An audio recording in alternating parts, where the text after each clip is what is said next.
चलो तो अभी हम स्टार्ट करने वाले हैं final accounts of non manufacturing company, non manufacturing entity.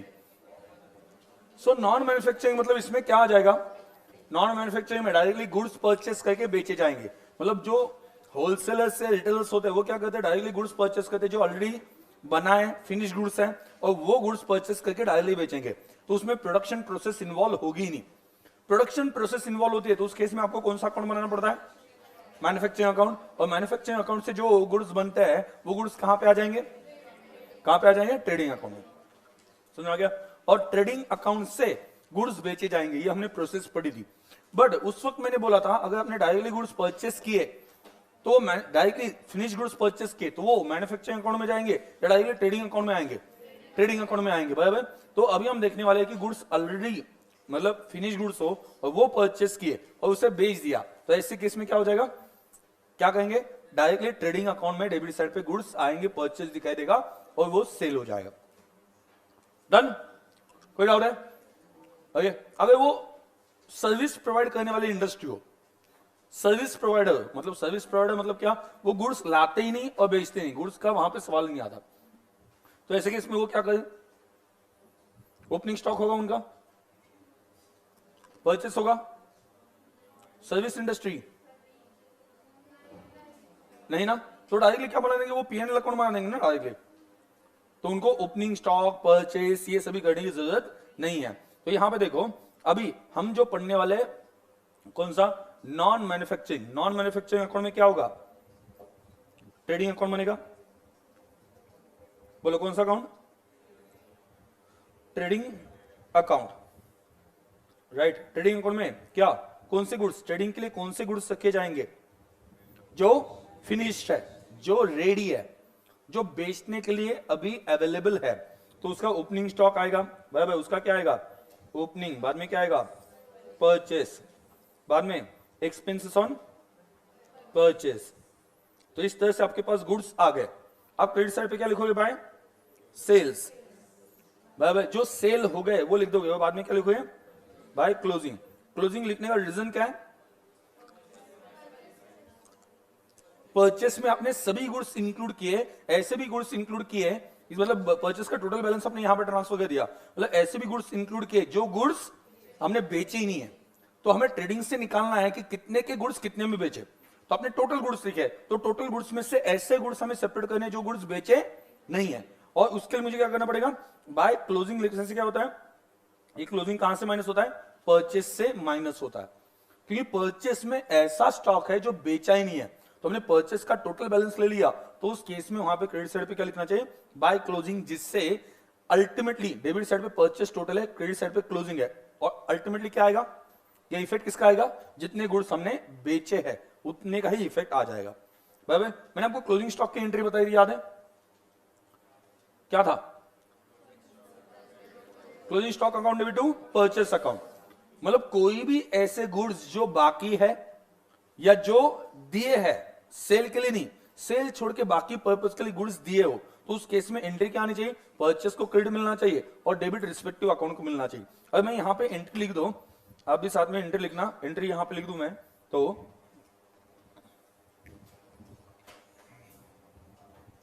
Goods used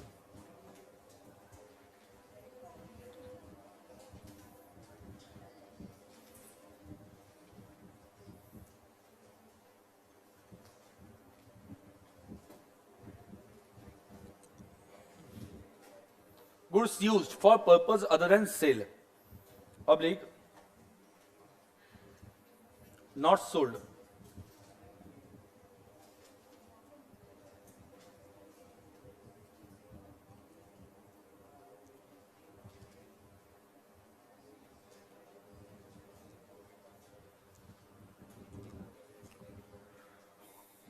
closing stock. तो क्या आ जाएगा,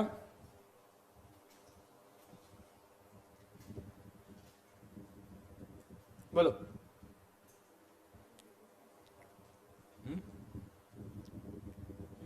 एंट्री क्या आ जाएगी, जैसे कि आपने फ्री सैंपल डिस्ट्रीब्यूट किया, तो एंट्री जो है, मैं आपको एंट्री एंड एडजस्टमेंट,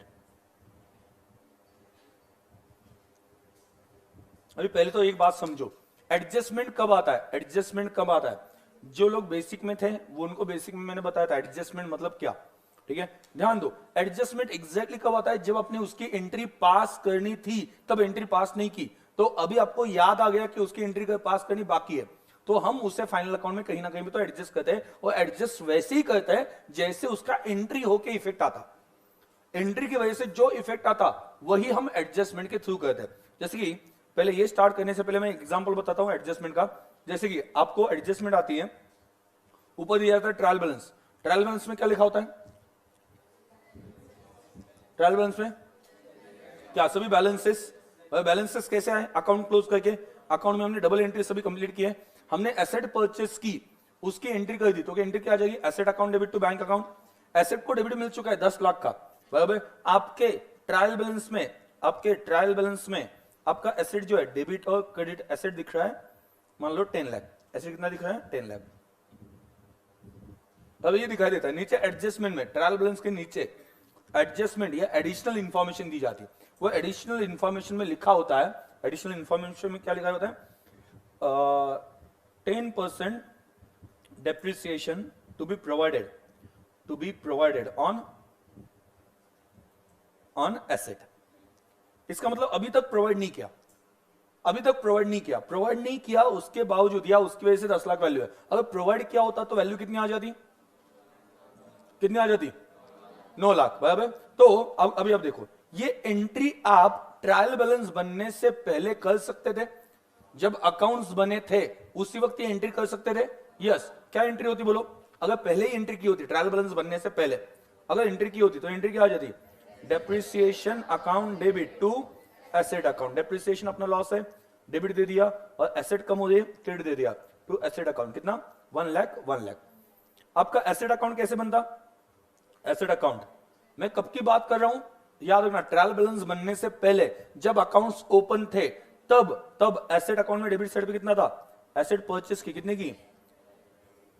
10 लाख की टू बैंक, और यहां पे क्या आ जाता? Bye depreciation. कितना? 1 लाख, बाय डेप्रिसिएशन 1 लाख। और ये करने के बाद में आपका क्या बैलेंस बच जाता? बाय बैलेंस, बराबर 10 लाख है, 10 लाख है, कितना बच जाता? 9 लाख। और दूसरा इफेक्ट इस एंट्री का कहां पे जाता? सेकंड इफेक्ट इस एंट्री का कहां पे जाता? डेप्रिसिएशन अकाउंट बनता उसका बन जाता डेप्रिसिएशन अकाउंट, बराबर। डेप्रिसिएशन अकाउंट में डेबिट साइड पे क्या लिखते हैं? To asset. कितना? 1 लाख। और इसका बैलेंस भी कितना आता? 1 लाख, बराबर। इसका भी बैलेंस भी कितना आता? 1 लाख बाय बैलेंस 1 लाख। और ट्रायल बैलेंस कैसे दिखता? ये देखो, आपके एसेट का बैलेंस 9 लाख और डेप्रिसिएशन का बैलेंस कितना? 1 लाख। अभी ये एसेट और डेप्रिसिएशन, उसको कौन सा बैलेंस है? डेबिट बैलेंस है या क्रेडिट बैलेंस है? जो साइड ज्यादा वो बैलेंस होता है, बराबर। एसेट में कौन सी साइड ज्यादा है? Debit side. भले 9 लाख क्रेडिट साइड पे डिफरेंस दिख रहा है, बट वो क्रेडिट साइड से डेबिट साइड पे लेते हैं ना बाद में, तो ये कौन सी साइड पे आ जाएगा? डेबिट साइड पे। टू बैलेंस ब्रॉट डाउन, तो ये आपका बैलेंस है। कौन सा बैलेंस है? Debit balance. और यहां पे भी कौन सा है? टू बैलेंस ब्रॉट डाउन, कौन सा है? डेबिट। तो दोनों डेबिट है, 9 लाख और 10 लाख लिखा गलती से, कितना है? 9 लाख। तो अभी ये क्या हो जाता? ट्रायल बैलेंस में कैसे दिखता? ट्रायल बैलेंस में कैसे दिखता? ये यहां पे आता 9 लाख और डेप्रिसिएशन कितना आता? 1 लाख। अब क्या करते? 9 लाख कहां पे दिखा दे? बैलेंस शीट में। और 1 लाख का लॉस है, वो लॉस कहां पे दिखा दे? P&L अकाउंट के डेबिट साइड पे। समझ में आएगा? मतलब आपको कोई एडजस्टमेंट करने की जरूरत पड़ रही क्या? No, already asset account is adjusted by making entry. हमने एंट्री पास की, उसी वक्त 1 लाख से आपका एसेट एडजस्ट हो चुका है। बट ये नहीं किया, ध्यान दो, ये अगर नहीं किया, ये एंट्री पास नहीं की, तो आपका एसेट का बैलेंस कितना दिखाई देगा? अगर ये एंट्री पास नहीं की, बाजू में जो एंट्री दी है, ये एंट्री पास नहीं की, एसेट का बैलेंस कितना दिखाई देगा? 10 लाख। एसेट का बैलेंस कितना है? 10 लाख। और डेप्रिसिएशन कुछ दिखाई देगा? नहीं, क्योंकि एंट्री पास नहीं की ना। अभी आपको एडिशनल बाद में क्या बोला जाता है कि हम भूल गए डेप्रिसिएशन प्रोवाइड करना, तो एडिशनल इंफॉर्मेशन में वो बताते हैं कि डेप्रिसिएशन 10% प्रोवाइड कर दो। अभी तो एंट्री नहीं कर सकते। क्यों एंट्री नहीं कर सकते अभी? क्योंकि अकाउंट सभी क्लोज हो चुके हैं। ट्रायल बैलेंस बन चुका है, मतलब ट्रायल बैलेंस में बैलेंस कहां से है, अकाउंट से, और अकाउंट में बैलेंस कैसे है, अकाउंट क्लोज करने से। तो इस वजह से उसमें जाके तो डेबिट क्रेडिट नहीं कर सकते। तो अभी अपने पास एक ही ऑप्शन बचता है कि जो ये ट्रेडिंग अकाउंट है, पीएनएल अकाउंट है, बैलेंस शीट है, उसमें कहीं पे तो एडजस्ट करो, और एडजस्ट ऐसे करो, एडजस्ट ऐसे होना चाहिए कि एंट्री करके जो इफेक्ट आता ना वो एडजस्टमेंट से इफेक्ट आना चाहिए। एंट्री करके इफेक्ट क्या है, डेप्रिसिएशन 1 लाख का दिख रहा है, वो जाता है पीएनएल अकाउंट के डेबिट साइड पे, पीएनएल अकाउंट के डेबिट साइड पे, और एसेट कितनी होगी 10 लाख से 9 लाख। अभी आप एडजस्टमेंट में क्या करोगे, वैसा ही करना है। क्या करोगे, पीएनएल अकाउंट की डेबिट साइड पे 1 लाख लिख दो, पीएनएल अकाउंट की डेबिट साइड पे 1 लाख लिख दो, और एसेट से 1 लाख माइनस कर दो। अल्टीमेटली वही होगा जो एंट्री करके आप अचीव कर सकते थे। समझ में आया क्या, एंट्री करके क्या अचीव हुआ था, 1 लाख का डेप्रिसिएशन पीएनएल अकाउंट में, और एसेट की वैल्यू 9 लाख।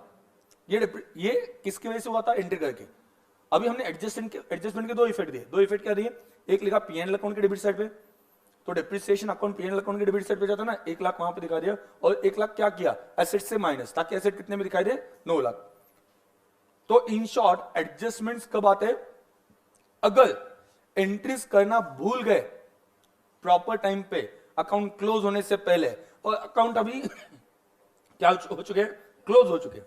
तो ऐसे केस में हम क्या कर सकते हैं, वो जो ट्रेडिंग अकाउंट बनता है, पीएनएल अकाउंट बनता है, बैलेंस शीट बनता है, उसमें कहीं तो इस तरह से लिख दे जिससे एंट्री करने से जो इफेक्ट आ सकता था वो किससे आ जाए, एडजस्टमेंट के दो इफेक्ट देने से आ जाए। सुनिए आ जाए। अभी आपको कहा जाता है ट्रायल बैलेंस में जो आइटम है उसके दो इफेक्ट, नहीं सॉरी एक इफेक्ट, पढ़ा ना 12th में, ट्रायल बैलेंस में जो आइटम आता है उसको एक इफेक्ट, और एडजस्टमेंट में जो आइटम आता है उसके दो इफेक्ट।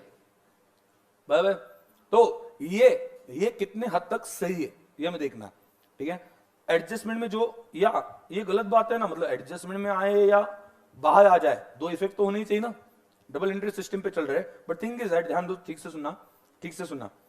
मैंने एसेट कितनी लिखी, 9 लाख, 9 लाख। अभी आप ठीक से देखना, ठीक से देखना क्या होगा, मैंने एसेट को एक इफेक्ट दे दिया, एसेट कहां पे लिख दी, बैलेंस शीट में। अभी इसमें 1 लाख का डिप्रिसिएशन ऑलरेडी माइनस हो चुका है, मतलब एसेट का एक इफेक्ट, उसमें 1 लाख ऑलरेडी एडजस्टेड है, वो एक इफेक्ट हो जाएगा। और ये डिप्रिसिएशन मैं कहां पे लिखूंगा, पीएनएल अकाउंट के डेबिट साइड पे, लॉस है ना पीएनएल अकाउंट के डेबिट साइड पे।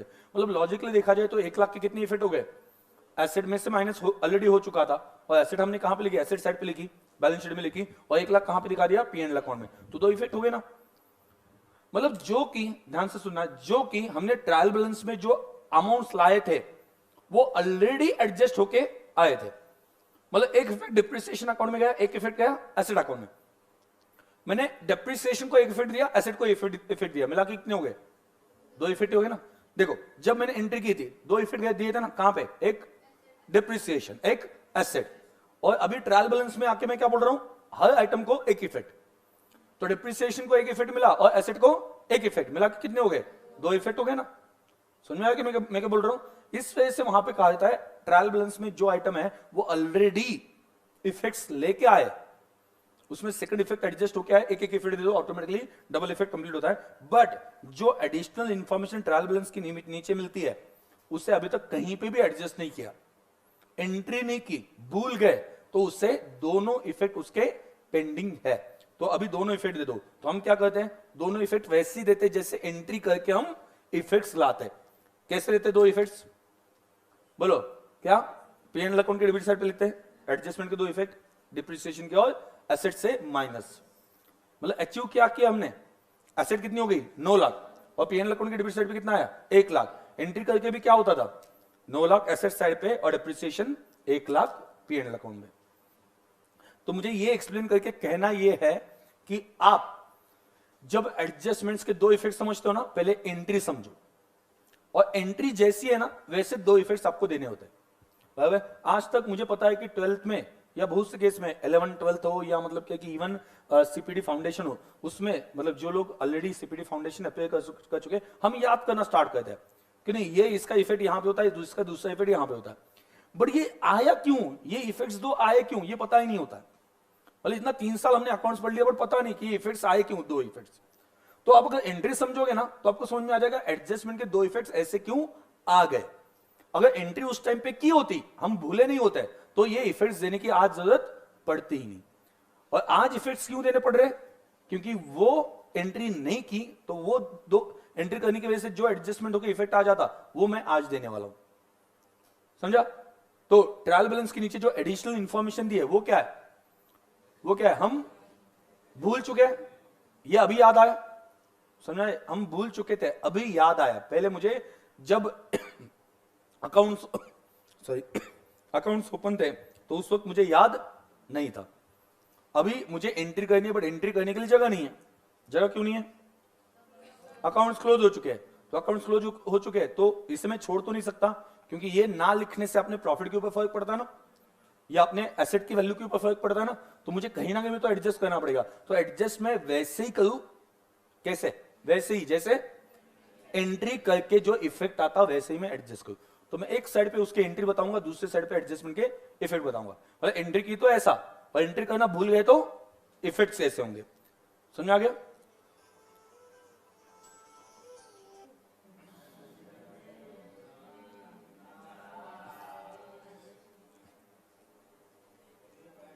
आज के इतने कॉल आए मुझे,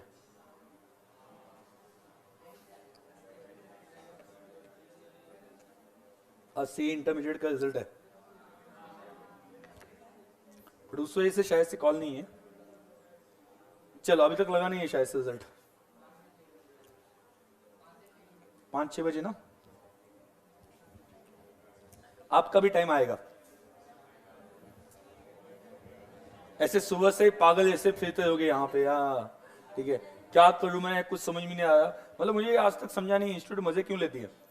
मतलब ठीक है, रिजल्ट डिक्लेयर करना है, सुबह डिक्लेयर कर दो ना 9 बजे, लगता है तो ठीक है। आज डिक्लेयर करना है 5 बजे, तो आज 5 बजे डिक्लेयर मत करो, डायरेक्टली कल सुबह डिक्लेयर कर दो। क्या होता है, आज इवनिंग में रिजल्ट है तो आज का दिन तो ऐसा खतरनाक जाता है ना, मतलब समझ में नहीं आता इन पर करना क्या है, ठीक है। मतलब वो टेंशन प्रेशर, और कल रिजल्ट है बोला ना तो आज थोड़ा सा रिलैक्स रहता है। एक्चुअली ऐसा होता है, मतलब मॉर्निंग से उस वक्त तक आप लोग बोलो मत, आप लोगों ने एग्जाम नहीं दिए या रिजल्ट नहीं देखा है, जो न्यू स्टूडेंट्स है, आपको उस दिन पता चलेगा क्या होता है। वो दर्द मैंने भी एक्सपीरियंस किया है, यहाँ पे कुछ स्टूडेंट्स ने भी समझा हुआ है, ठीक है। तो दिन भर ऐसा खराब जाता है, और आप, ठीक है, जब रिजल्ट देखते हैं तो रिजल्ट में मार्क छोड़ दो, सबसे पहले नीचे क्या लिखा है, पास लिखा है कि फेल लिखा है, डायरेक्टली ऐसे नीचे हो बाद में रिवर्स जाता है, ओके नीचे क्या लिखा है, पास, तो देखो अभी मार्क्स देखो, ठीक है। तो ये पैटर्न रहता है, क्योंकि मार्क्स किसको इंपॉर्टेंट है, पास होना चाहिए, ठीक है। तो पास होने के लिए सबसे लास्ट में लिखा होता है, सबसे लास्ट में, ठीक है। पहले तो वहां पे क्लिक किया उसके ऊपर, ठीक है, क्लिक किया, ठीक है, सो सर्वर नॉट फाउंड, मतलब अटैक आते आते, मतलब ये हर बार होता है। मतलब मेरा भी, मैंने रिजल्ट देखा था ना, मतलब ऐसे क्लिक किया, ऐसे हम धक धक धक धक धक धक धक धक धक धक धक, और वो लोड होता है, सर्वर नॉट फाउंड, ठीक है। और फिर से 2-3 बार डालने के बाद में वो ओपन होता है, ठीक है। और सबसे पहले नीचे नजर जाती है, ठीक है, रिजल्ट में, हाँ, तो वहां पे पास है या फेल है, ठीक है। बाद में ऊपर देखना कि मार्क्स कौन से सब्जेक्ट में कितने आ गए।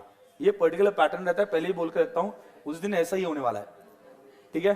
5 बजे तक आप पागल जैसे फिरोगे, कुछ समझ में नहीं आएगा करना क्या है जिंदगी में, ठीक है। हाँ हाँ, क्या हुआ, याद मत दिलाओ, जान दो क्या।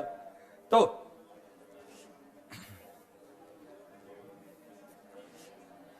ऐसे ही धक धक होती है ना, जैसे किसी को देख के कभी ये धक धक नहीं हुई, उतना रिजल्ट को देख के धक धक हो जाती है ऐसा लगेगा कि अभी जान यहां से निकलने वाले बाहर ये वाली फीलिंग आ जाती है जिन लोगों ने रिजल्ट देखा है। मतलब मुझे सीएस फाइनल का रिजल्ट याद है, स्पेशली सीएस फाइनल का, ठीक है। बाकी तो ठीक थे, सीएस फाइनल का स्पेशल रिजल्ट, क्योंकि सीएस फाइनल के टाइम पे क्या होता था कि उस वक्त जो सीएस फाइनल का रिजल्ट आता था, वो पुणे के अंदर जितने स्टूडेंट्स बैठते थे, उसमें से 3 ग्रुप थे उस वक्त, 3 ग्रुप एक साथ दे सकते हो फाइनल में, या एक एक करके दे सकते हो, ठीक है। तो 3 ग्रुप पास होने वाले, उस वक्त की बात कर रहा हूं, ठीक है। तो 3 ग्रुप पास होने वाले, एक साथ पास होने वाले, वो हमारे पहले, मेरे से पहले एग्जाम में सिर्फ 2 लोग पास हो गए थे, 2 लोग पास हो गए। इस वजह से मुझे मेरे टीचर ने बोला था कि शानपना करो नको, ठीक है, ज्यादा मतलब होशियारी मत दिखाओ, ठीक है, एक एक ग्रुप करके पास हो जाओ, लेकिन अपनी मस्ती, ओके, मैंने बोला कि नहीं देने हैं तो 3 ही ग्रुप देना है मुझे। तो टीचर का ऐसा था, जा मर जा, फिर मैं क्या करूं, हाँ ठीक है, तो अगर खुद मरना चाहता है मैं क्या बोलूं। तो मैंने दे दिए 3 ग्रुप। 3 ग्रुप के लिए प्रिपेयर किया, तो एक्सपेक्टेड सभी पकड़ के चल रहे थे, ये फेल होने वाला था। और मैं भी सोच रहा था कहीं पे शायद से मैं फेल हो जाऊं, क्योंकि इतना ब्रिलियंट तो मैं नहीं हूं कि 2 लोगों में मैं आ जाऊं। खुद पे कॉन्फिडेंस था मुझे, हाँ ओके। तो रिजल्ट देखा, रिजल्ट देखने के बाद में नीचे मिला पास, मतलब तीनों ग्रुप पास। मुझे लगा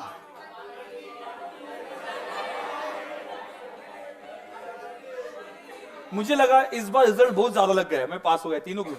पहले अटेम्प्ट में ना, फर्स्ट अटेम्प्ट में तीनों ग्रुप, ठीक है। वो उस वक्त उस एग्जाम में तीनों ग्रुप देने वाले एक साथ तीनों ग्रुप देके पास होने वाले 5 लोग थे, ठीक है। और 5 लोग में फर्स्ट अटेम्प्ट में पास होने वाला मैं अकेला था, बाकी सभी अटेम्प्ट दे के आ चुके थे। तो हाँ, रैंकर से कम नहीं था मैं उस वक्त, हाँ ठीक है, भले रैंक नहीं मिला, बट तो उस वक्त रिजल्ट देख के दिमाग में जो बात पहली आई थी, ठीक है, जो पहली बात आई थी, जिंदगी में कभी नहीं पढ़ूंगा मैं बाद में, लाइफ में मुझे कभी पढ़ना नहीं है। लिटरली दिमाग में पहला जो थॉट आया ना पास होने के बाद में, पास ये वर्ड देखा, पहला जो दिमाग में मेरी बात आ गई थी, लाइफ में कभी आगे पढ़ना नहीं। लेकिन क्या बोलते हैं कि तुम जिस चीज को पूरे दिल से ना चाहो, पूरी कायनात तुम्हें उसे मिलाने में लग जाती है। ऐसा मेरे साथ हुआ, ठीक है। जो चीज को चाहो उसका नहीं, जो चीज को ना चाहो वो तुम्हारे पीछे लग जाएगी, ठीक है। तो बाद में वहां पे क्या हो गया, किसी रीजन की वजह से मैं टीचिंग में आ गया, तो अभी पढ़ रहा हूँ। उसके बाद में सीए में कंप्लीट किया, अभी जल्दी 2-3 डिग्रीज का वहां पे टारगेट है, तो पढ़ लूंगा। पढ़ना नहीं होता है बट कैसे तो भी मैनेज कर रहा हूं, आई एम ट्राइंग, ठीक है। तो मैंने उस वक्त पहला थॉट यही था, शायद से सीए जब बन जाओगे तो भी आपके दिमाग में पहला थॉट शायद से वही आएगा, जिंदगी में कभी पढ़ना नहीं है, इसके अभी कभी पढ़ेंगे नहीं। अगर आप सिंसियर नेचर के नहीं हो, मेरे टाइप के स्टूडेंट हो तो, ठीक है। अगर सिंसियर टाइप के हो तो, मतलब वो जो मैंने आपको प्राजक्ता का एग्जांपल बता दिया, उस कैटेगरी के हो तो आप पढ़ोगे आगे, आपको अच्छा लगेगा। बट मेरे कैटेगरी के स्टूडेंट्स हो तो हाँ, हाँ, ये भगवान इसके आगे भी कुछ होता है कि सीए के आगे, ऐसा बोलोगे, ठीक है, नहीं पढ़ना है मुझे, ओके। तो इतना ही, जिंदगी कितनी 2 पल की, उसमें तो 1.5 या 1.25 तो हमने सीए बनाने में ही निकाल दिए, ठीक है, ऐसे टाइप का आपको लगेगा। तो ठीक है, मेरा अलग है, मैंने आगे पढ़ाई कंटिन्यू की। उस वक्त सोचा था लाइफ में कभी पढ़ूंगा नहीं, ठीक है, बट वो उल्टा ही हो गया। अभी उल्टा ज्यादा पढ़ाना है तो पढ़ना तो पड़ता ही, सिंपल बात है। ऐसे ही कुछ तो भी मूवी देख के यहाँ पे आके बोलने लगे, ऐसा तो नहीं हो सकता, ये नॉलेज तो आना ही चाहिए, बराबर ना, ठीक है। तो और सब्जेक्ट भी मैं कौन सा पढ़ा हूं, अकाउंट, जो मुझे रात में सपने आते थे जिसके डर से, मतलब लिटरली मैं सच बोलता हूं कि पहली बार मैं सीएस फाउंडेशन में फेल अकाउंट की वजह से हुआ था। It was because of account. उसके बाद में अकाउंट के सपने आने लगे मुझे, ठीक है, बुरे बुरे सपने आने लगे, ठीक है। तो मेरा ये था कि सीएस में इंटरमीडिएट लेवल तक अकाउंट्स था, फाइनल में नहीं था। तो मेरा ये था कि इंटरमीडिएट का अकाउंट निकालू, बाद में कभी अकाउंट पढ़ने का कनेक्शन नहीं है। एक्चुअली मैंने ऐसा सोचा था, ठीक है। और बाद में वहां पे क्या हो गया कि अकाउंट्स पढ़ा हूं, मतलब जिस चीज को आप पूरे दिल से ना चाहो वो आपके पीछे लग जाती है। तो ये ऐसे टाइप का वहां पे मेरे साथ हो गया। एक तो पढ़ना नहीं था और उसमें अकाउंट्स दोनों भी साथ में आ गया, ठीक है। सीए नहीं बनना। चलो ना ना ना,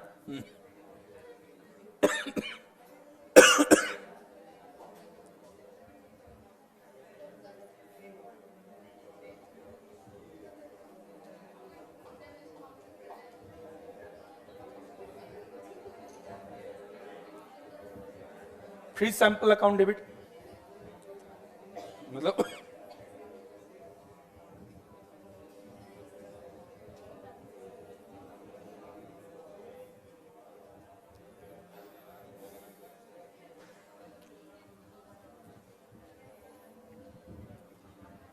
फ्री सैंपल अकाउंट डेबिट,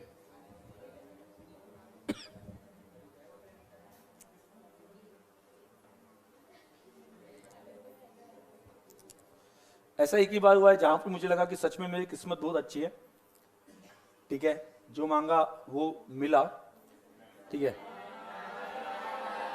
क्या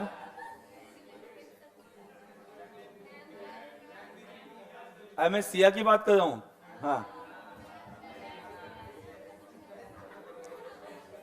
अरे वो मैम का तो बहुत बहुत झगड़ना पड़ा था उसके लिए, आपको क्या बताऊं उन चीजों को, ठीक है। तो हाँ, जाने दो क्या क्या पापड़ बेले या क्या बोलते हैं वो बता नहीं सकता। जहां पे मुझे लग रहा था कि नहीं मुझे बेटी होनी चाहिए और बेटी ही हुई, ठीक है। बहुत मैंने भगवान को बोला था कि मुझे बेटी ही होनी चाहिए, ठीक है।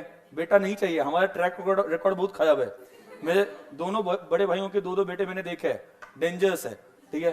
तो वो उनका ट्रैक रिकॉर्ड देख के मुझे समझ में आया, तो मुझे अगर बेटा हुआ तो ऐसा ही निकलेगा, ठीक है। तो इस वजह से मैंने बहुत विश किया था कि मुझे लड़का ना हो, लड़की हो, बेटी हो, ठीक है। तो ऐसा नहीं, बट मुझे बेटी ही चाहिए थी एक्चुअल में, एक ही चाहिए बट बेटी चाहिए, ओके, ऐसा मेरा था पहले से। और वो वहां पे किस्मत की जरूरत होती है, ठीक है। तो वहां पे मुझे लगा कि सच में मैं किस्मत वाला हूं, ओके, ऐसा मुझे लगा, क्योंकि मेरी विश थी कि मुझे बेटी ही होनी चाहिए, ठीक है। बाकी हर एक का ओपिनियन होता है, और मुझे ऐसा लगता है कि मुझे बेटी ही चाहिए, इस वजह से मुझे लगता है कि वहां पे मैं किस्मत वाला हूं, ऐसा मुझे लगा था। बाकी सभी जगह पे जिंदगी में कुछ रेडीमेड मिला है, वो है दिक्कत है, बाकी सब खुद कमाया। हाँ, तो बराबर ना, प्रॉब्लम सी रेडीमेड मिला है, बाकी वहां पे क्या कि सब कुछ तो हमें ही करना पड़ता है। चलो, free sample account debit entry किसके लिए? Goods use for purpose other than sale, उसे सेल नहीं किया, अदर किसी पर्पज के लिए यूज किया। तो जैसे कि फ्री सैंपल या एडवर्टाइजमेंट यूज किया हो तो क्या होगा? Advertisement account debit, advertisement account debit. या फिर आपका गुड्स चोरी हो गया, लॉस बाय फायर हो, तो उस केस में क्या हो जाएगा? मतलब अगर एक ही ट्रांजैक्शन ले लिया और एंट्री कर दे तो फ्री सैंपल टू क्या जाएगा?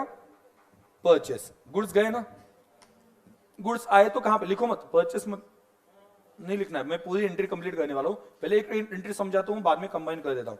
Free sample account debit to purchase. Purchase, जब गुड्स आए थे परचेस को क्या किया था? डेबिट। अभी गुड्स गए तो परचेस को क्या करना चाहिए? क्रेडिट, बराबर। तो गुड्स कहां पे गए? एडवर्टाइजमेंट। एडवर्टाइजमेंट अपना क्या है? खर्चा है, डेबिट दे दिया, और परचेस को मैंने क्रेडिट कर दिया, गुड्स गए। अभी मैं कंबाइन एंट्री करूंगा, जैसे फ्री सैंपल करके गुड्स गए वैसे अलग अलग जगह पे भी गुड्स गए होंगे ना। बोलो अदर जगह पे का मतलब क्या पे? डोनेशन हो सकता है, और कहां पे? Loss by fire, loss by theft, और क्या हो सकता है? हाँ, ड्रॉइंग्स, ओके। और कुछ आपने आपके शॉप खांसी कब जाएगी? हाँ,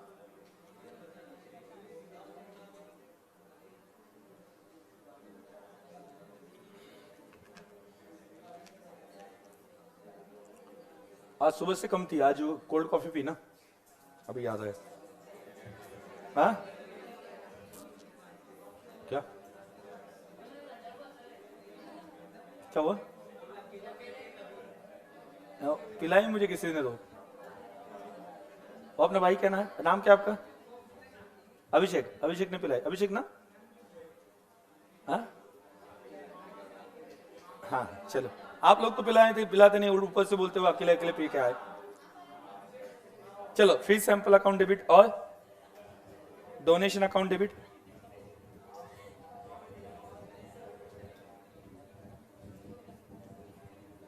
चलो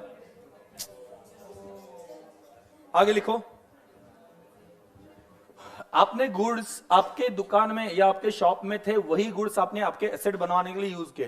जैसे आपका हार्डवेयर का शॉप है, या सीमेंट या सैंड सप्लाई का शॉप है, या आप सप्लायर हो, तो आप क्या करोगे? जो आपके पास स्टॉक है उसी से ही बिल्डिंग बनाओगे। तो आपके पास जब परचेस किया तो एंट्री आ गई purchase account debit to bank, और जब आपने उसे यूज किया एसेट के लिए, एसेट बनाने के लिए, खुद के एसेट बनाने के लिए, तो एसेट को क्या करेंगे हम? डेबिट। एसेट बढ़ रही ना, एसेट को डेबिट, और क्रेडिट किसे करोगे? परचेस को, क्योंकि अपने पास से गुड्स क्या हो गए? चले गए। तो यहां पे क्या हो गया देखो, फ्री सैंपल अकाउंट डेबिट, बाद में डोनेशन अकाउंट डेबिट, आपने डोनेट कर दिए गुड्स, या फिर क्या हो सकता है? बोलो, asset account debit used for goods, लिख देना गुड्स।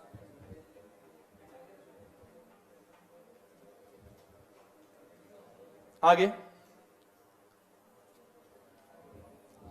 एसेट अकाउंट डेबिट, आगे बोलो क्या? Loss by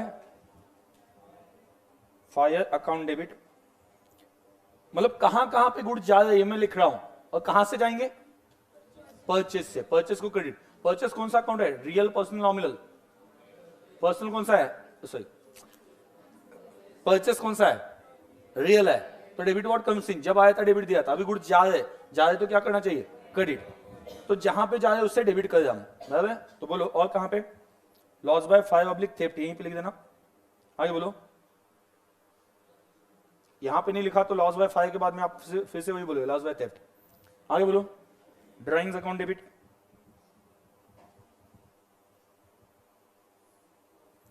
drawings account debit, और कुछ बचा है, इन ट्रांजिट या closing stock,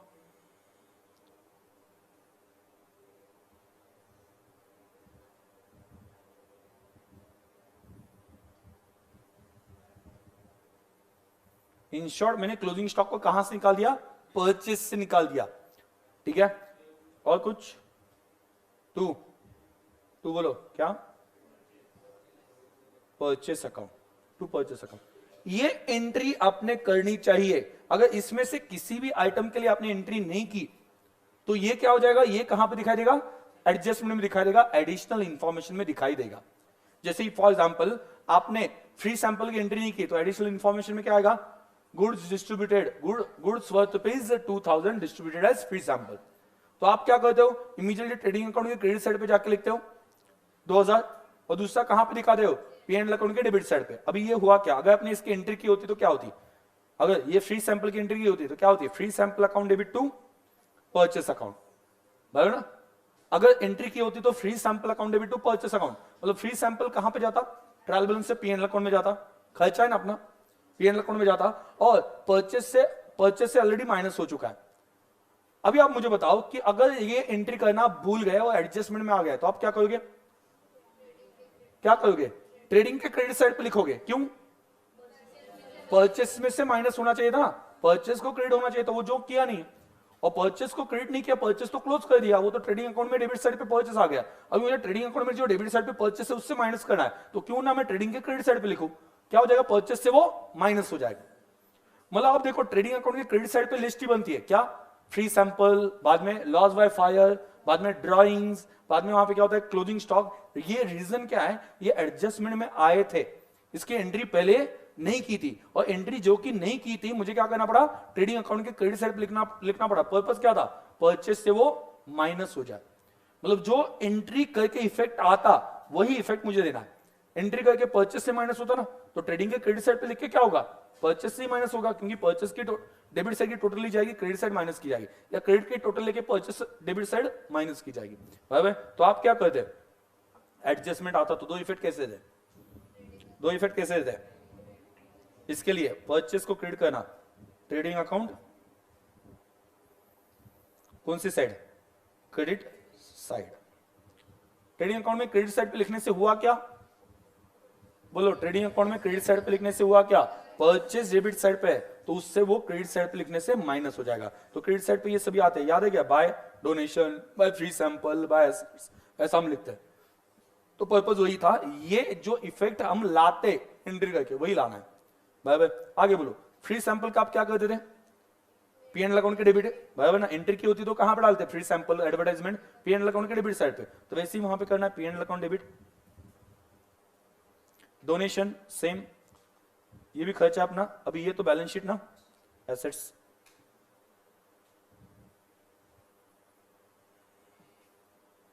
loss, drawings, drawings कहां से माइनस करोगे, ड्राइंग्स क्या, ड्राइंग्स, ड्राइंग्स कहां पे, माइनस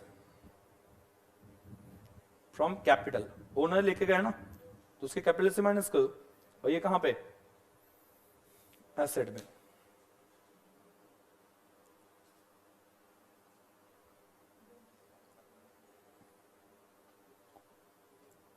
समझ में इफेक्ट क्या देते हैं, फ्री सैंपल को हम डेबिट साइड पे लिखते हैं, डोनेशन को डेबिट साइड पे लिखते हैं, एसेट में ऐड करना होता है एसेट में ऐड कर देते हैं बैलेंस शीट में, ठीक है। लेकिन ये जो आइटम है वो ट्रेडिंग के क्रेडिट साइड पे दिखने चाहिए, रीजन क्या है, परचेस से उसे माइनस करना।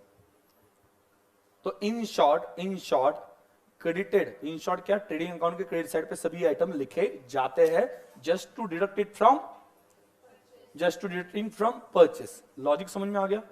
क्यों ट्रेडिंग अकाउंट के क्रेडिट साइड पे इतने सारे आइटम्स आते हैं? क्योंकि उसे परचेस से पहले माइनस नहीं किया था, या परचेस को पहले क्रेडिट नहीं किया होता। और पहले ही परचेस को क्रेडिट किया होता तो परचेस का बैलेंस क्या आ जाता, कमी होके आ जाता ना, तो क्रेडिट साइड पे कुछ लिखना ही नहीं पड़ता। और अगर मैंने एंट्री की होती तो क्या होता, बोलो, एंट्री की होती तो क्या होता, फ्री सैंपल अकाउंट बनता, और फ्री सैंपल अकाउंट का बैलेंस कहां पे आता, ट्रायल बैलेंस में, बराबर। बाद में और क्या, ये डोनेशन अकाउंट बनता, एसेट अकाउंट में ऑलरेडी डेबिट हो जाता, ऐड हो जाता, एसेट को डेबिट किया मतलब एसेट में ऐड हो जाता, और परचेस में से ये सब माइनस होता। तो नीचे एडजस्टमेंट में ये इंफॉर्मेशन दिखाई देती क्या, नहीं, ऑलरेडी एडजस्ट हो चुका है, तो एडिशनल एडजस्टमेंट करने की जरूरत नहीं। और आप बाद में क्या करते हैं, ट्रायल बैलेंस में दिख रहा है फ्री सैंपल, कहां पे भेज देते, P&L अकाउंट में। बाद में क्या दिख रहा है, डोनेशन, कहां पे भेज देते, P&L। और एसेट में, सॉरी, परचेस में ऑलरेडी माइनस हो चुका है ना, ये सब क्रेडिट हो चुका है, तो परचेस का नेट बैलेंस कहां पे जाता, ट्रेडिंग अकाउंट में। और कुछ मुझे ट्रेडिंग अकाउंट के क्रेडिट साइड पे लिखने की जरूरत नहीं पड़ती, क्यों, क्योंकि ऑलरेडी एडजस्टेड है, परचेस ऑलरेडी एडजस्टेड है। समझा? कोई डाउट है इसमें? ये वन ऑफ द, मतलब क्या कह सकते हैं, बड़ी एडजस्टमेंट कह सकते हैं। बार बार ये एडजस्टमेंट रिपीट होती है, फ्री सैंपल डिस्ट्रीब्यूट किया, ड्रॉइंग है, क्लोजिंग स्टॉक तो रहता ही है, क्लोजिंग स्टॉक तो रहता ही है।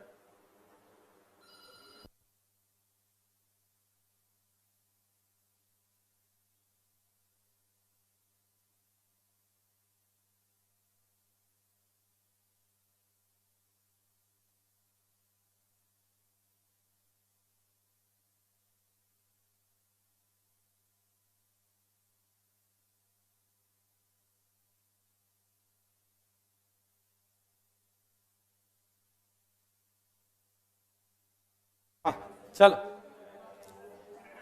आज क्या बात है, फोन फोन फोन चल रहा है। हाँ चलो, ऑफिस से फोन था, यहाँ पे ऑब्वियसली ऑफिस से ही आएगा ना। हाँ, ये इंटरकॉम है। चलो, कोई डाउट है यहाँ पे? नहीं, तुम क्यों हंस रहे हो? हाँ, मीनल, ऑफिस, ठीक है। हाँ चलो, कोई डाउट, समझे यहाँ पे? पक्का? ओके, आगे आगे चलो। और कौन कौन से एडजस्टमेंट्स आते हैं? अच्छा, आपको क्या करना है, हमेशा क्लोजिंग स्टॉक जो लिखना है, वो क्लोजिंग स्टॉक किस पे लिखना है, कॉस्ट और market price whichever is less. किस पे लिखना है, कॉस्ट और market price whichever is less. Reason, accounting standard 2, ठीक है। तो मैंने बताया था कंजर्वेटिज्म। कंजर्वेटिज्म क्या बोल रहा है, expect and record all future losses but don't expect and record future gains. बराबर, expect and record all future losses but don't expect and record future gains. होने वाले लॉसेस सोचो और आज ही उसे अकाउंट्स में एडजस्ट करना। तो एक सिंपल बात है, ट्रेडिंग अकाउंट में क्रेडिट साइड पे क्या था, इनकम ना, सेल हो गया, और डेबिट साइड पे क्या था, एक्सपेंसेस। अगर मैंने ट्रेडिंग अकाउंट के क्रेडिट साइड पे क्लोजिंग स्टॉक कम लिखा, मतलब उसकी कॉस्ट है 5 लाख और मार्केट प्राइस है 4 लाख, कॉस्ट कितनी है 5 लाख, मार्केट प्राइस कितनी है 4 लाख, किस पे लिखना है, which ever is less, which ever is less. अगर मैं 5 लाख के गुड्स 4 लाख में बेचूंगा तो 1 लाख का लॉस होगा, करेक्ट है। 5 लाख जिसकी कॉस्ट है वो अगर 4 लाख में बेचूंगा तो कितना लॉस होगा, 1 लाख। तो मैंने क्या किया, विच एवर इज लेस पे लिखा, हुआ क्या, ट्रेडिंग अकाउंट के क्रेडिट साइड पे जहां पे बाय क्लोजिंग स्टॉक 5 लाख लिखना था, वहां पे मैंने कितना लिखा, 4 लाख। क्या हुआ एग्जैक्टली, आपका जीपी 1 लाख से बढ़ गया या कम हो गया, बढ़ा या कम हुआ, कम हो गया ना, क्योंकि क्रेडिट साइड पे, इनकम साइड पे आपने 1 लाख कम लिखा है। अगर इन शॉर्ट क्या किया, जो लॉसेस एक्सपेक्टेड है वो लॉसेस की वजह से हमने 1 लाख से प्रॉफिट रिड्यूस कर दिया। समझा मैं क्या बोल रहा हूं, ठीक है। तो कंजर्वेटिज्म प्रिंसिपल जो है वो आपको बोलता है, conservatism generally accepted accounting principle में ये जो प्रिंसिपल है वो बोलता है expect and record all future losses. तो 5 लाख में गुड्स परचेस किया था, आज मार्केट प्राइस है 4 लाख, और अभी बेचने वाले ना, तो कितना लॉस होगा, 1 लाख। तो 1 लाख अगर लॉस होने वाला है तो मैंने क्रेडिट साइड पे कितना लिखा, ट्रेडिंग अकाउंट के क्रेडिट साइड पे 4 लाख पे लिखा, तो 1 लाख का प्रॉफिट क्या हो जाएगा, कम हो जाएगा, ठीक है। और अगर कॉस्ट 5 लाख है और मार्केट प्राइस 6 लाख है तो कॉस्ट पे लिखना है, उससे क्या हो गया, अरे प्रॉफिट हो सकता था ना 5 लाख का, जब बेचेंगे कितना आएगा, 6 लाख। तो मैंने 6 लाख पे क्यों नहीं लिखा, क्योंकि क्या बोल रहे हैं conservatism, don't expect and record future gains. होने वाले गेन्स कहीं पे रिफ्लेक्ट नहीं होने चाहिए। इस वजह से भले उसकी वैल्यू 6 लाख है, आज मार्केट में 6 लाख में बेचा जाएगा, फिर भी उसे कितने पे लिखा मैंने? 5 लाख पे लिखा। मतलब मैंने प्रॉफिट जो होने वाला था उसे कंसिडर नहीं किया। मतलब हुआ क्या, इससे एक रूल बना। रूल क्या? दोनों में से कॉस्ट और market price which is less पे लिख दो। ठीक है, कि कौन से कंसेप्ट की वजह से बनाया गया? कंजर्वेटिज्म। कंजर्वेटिज्म याद रखना। ठीक है, जिसकी वजह से ये रूल बनता है। और कंजर्वेटिज्म प्रिंसिपल क्या बोलता है? Expect and record all future losses. होने वाले लॉसेस रिफ्लेक्ट होने चाहिए अभी, but don't expect and record future gains. ठीक है, तो वहां पे लिख देना। दूसरा, closing stock always valued eight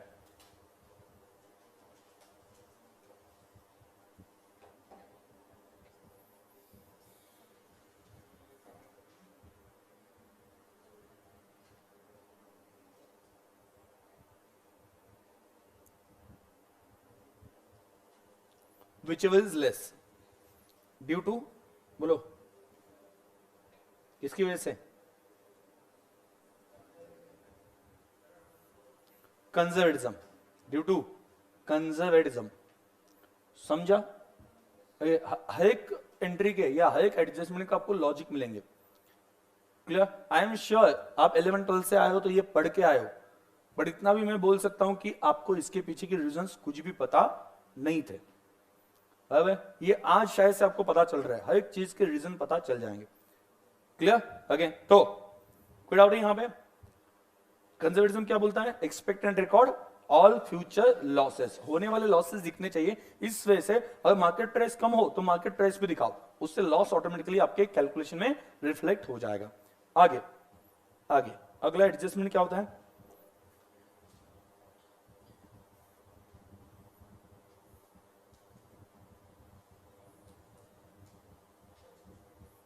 prepaid expenses.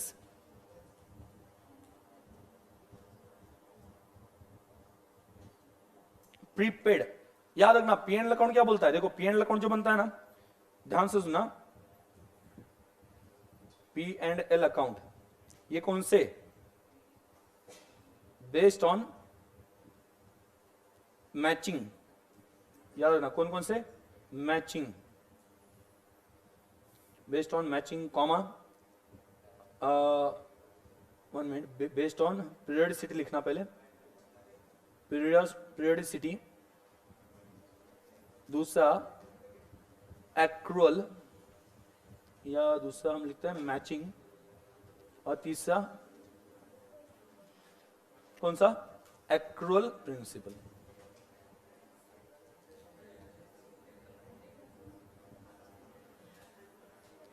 आपका पीएनएल अकाउंट मेनली कौन से प्रिंसिपल्स पे डिपेंडेंट है? ट्रेडिंग एंड पीएनएल अकाउंट बोलो।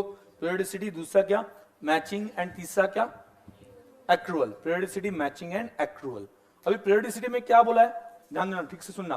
कंजर्वेटिज्म समझा? Expect and record all future losses. हम जितने भी प्रोविजन बनाते हैं ना, प्रोविजन फॉर डाउटफुल डेट्स, ये क्या होता है? होने वाले लॉसेस। उसे आज ही रिकॉर्ड करते हैं ना, अगले साल मुझे लगता है कि ये डेब्ट जो है ओके वो शायद से पैसे नहीं मिलेंगे, तो हम आज ही डाउटफुल डेट्स बनाते हैं। तो पीरियडिसिटी मतलब क्या होता है कि ये कंसेप्ट बोलता है कि जब आपको प्रॉफिट निकालना हो, पहले तो पीरियड डिसाइड कर लो कितने दिन का निकालना है। 6 महीने, 3 महीने, 1 महीना, 1 साल। जनरली कौन सा यूज करते हैं हम? 1 साल। और नीचे क्या लिखते हैं वहां पे? पीएनएल अकाउंट के या ट्रेडिंग अकाउंट के नीचे क्या लिखते हैं? सभी लोग ठीक से सुना। ट्रेडिंग अकाउंट, पीएनएल अकाउंट के नीचे क्या लिखते हैं? फॉर द ईयर एंडेड 31 मार्च, मान लो 2021। बराबर? इसका मतलब क्या बनता है? 31 मार्च 2021। इसका मतलब क्या बनता है? नीचे जितने आपको आइटम्स दिखाई देते हैं वो सभी सारे साल भर के। कब से शुरू हुआ? For the year ended. End date दी है, स्टार्ट डेट क्या होगी? 1 अप्रैल 2020। मतलब जितने भी नीचे आइटम्स दिखेंगे वो क्या होंगे? 1 अप्रैल 2020 से 31 मार्च 2021 के बीच में जो हो गए वही होंगे। उससे पहले वाले बिल्कुल नहीं आने चाहिए, उसके बाद में वाले बिल्कुल नहीं आने चाहिए। ये कौन बोलता है? पीरियडिसिटी आपको पीरियड डिसाइड करने के लिए बोलता है। मैचिंग बोलता है उसी पीरियड के एक्सपेंसेस उसी पीरियड के इनकम के साथ मैच करो, तभी जाके आपको उस पीरियड का प्रॉफिट मिलेगा। जैसे कि फॉर एग्जांपल आपने 2 साल के इनकम लिए और 1 साल का खर्चा लिया। क्रेडिट साइड पे 2 साल का इनकम लिया और डेबिट साइड पे एक्सपेंस लिया 1 साल का। कितने साल का प्रॉफिट फाइंड आउट किया आपने? 2 साल का इनकम लिया और उसमें से 1 साल का खर्चा माइनस किया, तो कितने साल का आपने? लगाओ ना मैथ्स का, कुछ एक्स हो गया, ठीक है। आगे मतलब profit is equal to X हो गया, कुछ करके बता दो, कुछ बता सकते हो तो। हाँ 2 साल का इनकम, 1 साल का एक्सपेंस, कितने साल का? 1 साल का, 1.5 साल का, 1 साल का, 1.5 साल का, 2 साल का, या गेले उड़त? 4 ऑप्शन। हाँ ऐसा कोई क्वेश्चन ही नहीं होता है, बराबर, ऐसा हो ही नहीं सकता। मतलब मैं आपको क्या समझा रहा हूं कि अगर मुझे 1 साल का प्रॉफिट चाहिए ना, पहले डिसाइड करो प्रॉफिट कौन सा चाहिए। अगर 1 साल का चाहिए ना तो उसी साल की इनकम उसी साल के एक्सपेंसेस चाहिए। तो आप क्या करते हो, प्रीपेड वाले जो है ना वो अगले साल के होते हैं, आज पे किए बट वो खर्चा कब होने वाला है एक्चुअल में? अगले साल। तो हम क्या करते हैं, उसे माइनस कर देते हैं। इस प्रिंसिपल पे आप वो प्रीपेड एक्सपेंसेस माइनस करते हो। मतलब प्रीपेड एक्सपेंसेस की जो एडजस्टमेंट आज तक आप करते थे उसके पीछे प्रोविजन कौन सा था? मैचिंग। मैचिंग बोल रहा है उसी साल के इनकम उसी साल के एक्सपेंसेस का मैच करना है। और अगर एक्सपेंसेस प्रीपेड हो, मतलब कौन साल के? प्रीपेड का मतलब क्या? पेड इन एडवांस, मतलब कब के? ये नेक्स्ट ईयर के। तो वो उसमें इंक्लूड रखने हैं या लेस करना है? क्या करना है? लेस करना है। समझ आया? मतलब कहीं पे एक्सपेंसेस में उसे इंक्लूड नहीं रखना है। इवन एडवांस इनकम, ये क्या है? एडवांस इनकम क्या है? ओ क्या है? क्या पूछा मैंने? हाँ क्या है बोलो ना। हाँ हाँ लाइबिलिटी है, बट आज के डेट पे वो आज का इनकम है कि नहीं है? नहीं है। कब का इनकम है वो? नेक्स्ट ईयर का, रिसीव्ड इन एडवांस। तो हम क्या करते हैं, इनकम में उसे ऐड करते हैं, इनकम से लेस करते हैं, इंक्लूड हो तो लेस करता है। क्यों? क्योंकि इस पीरियड का नहीं है। मैचिंग क्या बोल रहा है? इसी पीरियड के इनकम इसी पीरियड के एक्सपेंसेस से मैच करें। ये ठीक से सुनना, it is useful for NPO as well, non profit organisation जो हम आगे पढ़ेंगे उसमें भी इसका बहुत यूज है। क्योंकि उसमें भी हम क्या करते हैं, यही सभी एडजस्टमेंट करते हैं। Subscription of last year received in current year, ऐसा वहां पे होता है। एडवांस सब्सक्रिप्शन रिसीव्ड, तो वहां पे भी मैचिंग कांसेप्ट अप्लाई होता है। क्योंकि यहां पे पीएनएल अकाउंट नाम है तो वहां पे इनकम एंड एक्सपेंडिचर अकाउंट नाम है, बट रूल तो वही है। तो हम क्या करते हैं, जो सब्सक्रिप्शन रिसीव्ड इन एडवांस है उसे लेस करते हैं, बराबर। तो उसे लेस करते हैं बेसिकली। तो करने का पर्पस क्या है? क्योंकि मैचिंग कंसेप्ट बोल रहा है कि अगर आप प्रॉफिट इस साल का निकालना चाहते हो ना तो लास्ट ईयर नेक्स्ट ईयर का आइटम निकाल दो, हटा दो वहां से, तभी जाके प्रॉफिट करंट ईयर का आएगा। तभी आप क्लेम कर पाओगे ये प्रॉफिट 20-21 का है, 2020-2021 फाइनेंशियल ईयर का है, ऐसा आप बोल सकते हो। समझ में आया? इस वजह से मैचिंग कंसेप्ट फॉलो किया जाता है। और तीसरा कौन सा होता है? एक्रूअल। एक्रूअल क्या होता है? Record expenses when it is incurred, record expenses when it is incurred and record income when it is earn. खर्चे तब लिखने जब वो होते हैं, पेमेंट बेसिस पे नहीं। जैसे फॉर एग्जांपल आज मैंने प्रिंटिंग करके कुछ नोट्स वहां पे लेके आता हूं तो मैंने खर्चा कर दिया है, भले मैं उनका पेमेंट कब करूंगा? 1 महीने बाद। तो आज रिकॉर्ड होना चाहिए। अभी सिंपल बात है ना, अगर हम कैश बेसिस पे जाते हैं, एक्चुअल बेसिस मतलब क्या? जब खर्चा होता है, जब इनकम होता है तब लिखना, पैसे मिलना देना बाद में कभी भी हो जाए। अगर ये फॉलो नहीं किया तो कोई क्रेडिट सेल रिकॉर्ड ही नहीं होगा ना। हम कैश के लिए वेट करें, कैश आएगा तब एंट्री करेंगे।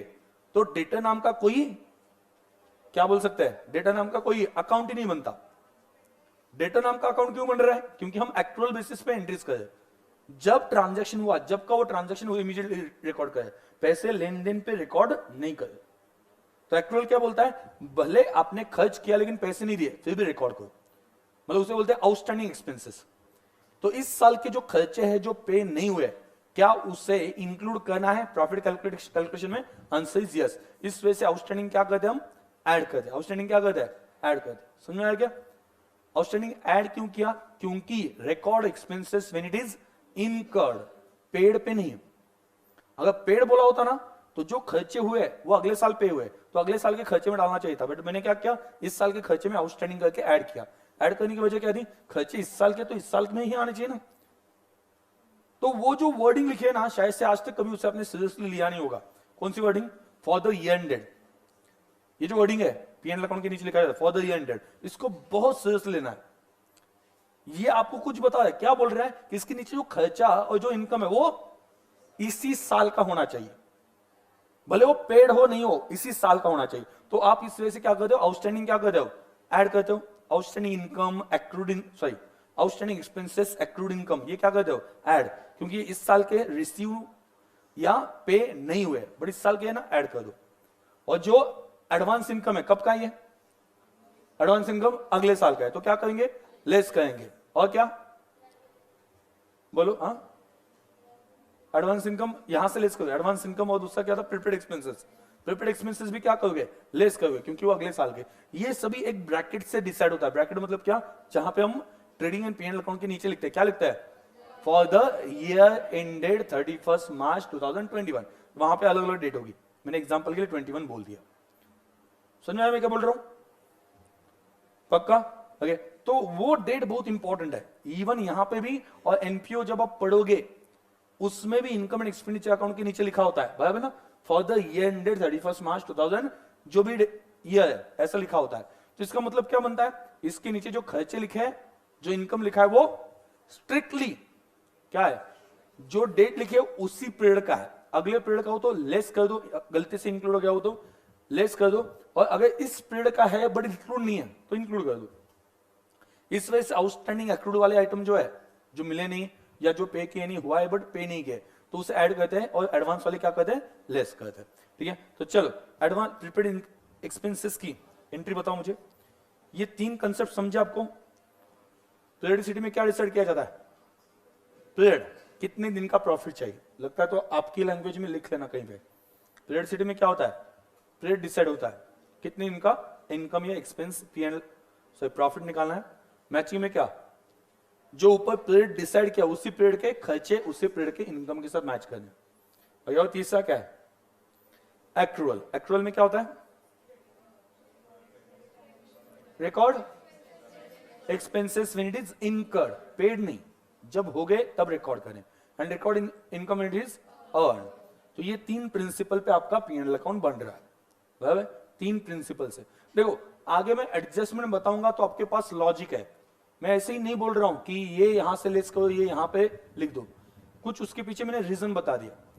खर्चे इसी साल के चाहिए तो प्रीपेड एक्सपेंसेस क्या कर दो, लेस। और ये बेनिफिट कब मिलेगा आपको, अगले साल। तो फ्यूचर में बेनिफिट मिलने वाला है, मतलब ये आपकी क्या है, एसेट है, बराबर।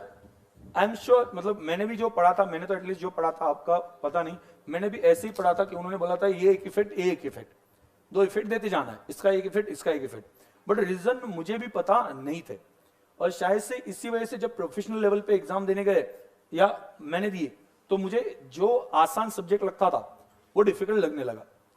ठीक है, अगर ये चीजें पता होती कि एग्जैक्टली क्या चल रहा है, क्योंकि आपको सीए के एग्जाम में मेनली क्या होता है कि वो क्वेश्चन ट्विस्ट कर सकते हैं उस टाइम पे एग्जाम में, तो आपका दिमाग चलना चाहिए, उसके पीछे लॉजिक्स क्लियर हो तो आपका दिमाग चलता है, सिंपल बात है। आपने सिर्फ मैकेनिकली पढ़ाओ ना, वैसा क्वेश्चन आया तो ही सॉल्व कर पाओगे, थोड़ा बहुत चेंज आ गया तो भी समझ नहीं आएगा एग्जैक्टली क्या करना है इसमें। ठीक है, इस वजह से आगे से आपका जो स्टडी है, अगर कोई भी, मतलब मेनली अकाउंट्स का बोल सकता हूँ, बाकी सब्जेक्ट का भी लगेगा ही, बट अकाउंट्स में आपको लॉजिकली सोचना पड़ेगा कि एग्जैक्टली क्यों चल रहा है, क्योंकि आप 11th-12th में नहीं हो, बीकॉम में नहीं हो, जहां पे पैटर्न एक्सपेक्टेड होता है, यहां पे पैटर्न एक्सपेक्टेड नहीं है। मे बी वो उसी के ऊपर आपको 2 मार्क का क्वेश्चन पूछ ले, कैलकुलेशन करके दिखाओ, उसी के ऊपर थ्योरी पूछ ले, उसी के ऊपर शायद से उसका लॉजिक पूछ ले कि ऐसा क्यों किया, बोलो, कुछ भी पूछ सकते हैं, उनके हिसाब से वो पूछ सकते हैं। ठीक है, तो ये सबसे बड़ा प्रॉब्लम जो सीए का है, इस वजह से आपके लॉजिक्स क्लियर होने चाहिए। ठीक है, तो यहां पर चलो एंट्री क्या करोगे, प्रीपेड की एंट्री क्या करोगे, अगर एंट्री की तो प्रीपेड एक्सपेंसेस एसेट है ना, एसेट बढ़ती है तो debit to bank account, prepaid expense asset है। अभी आप देखो, ध्यान दो, मैंने प्रीपेड एक्सपेंसेस की एंट्री अलग से पास की है, मतलब वो एक्सपेंसेस में इंक्लूड नहीं हुआ, तो मुझे कुछ एडजस्टमेंट करने की जरूरत नहीं। ये प्रीपेड एक्सपेंसेस कहां पे दिखाई देंगे, ट्रायल बैलेंस में, और ट्रायल बैलेंस में प्रीपेड एक्सपेंसेस दिख रहा है, तो आप कहां पे भेजोगे, कहां पे, एसेट साइड पे, हो गया। लेकिन अगर अलग इफ, वहां पे लिख देना एडजस्टमेंट में, if separate entry is not recorded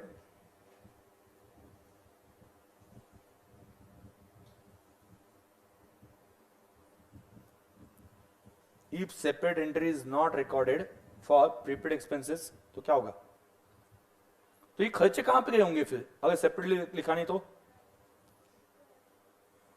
नहीं, if not recorded for prepaid expenses then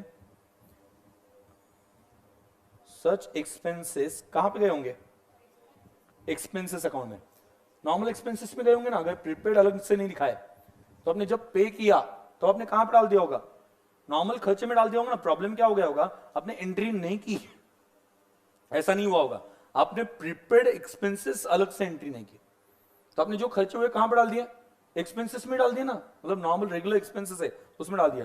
then such expenses are debited to expenses account.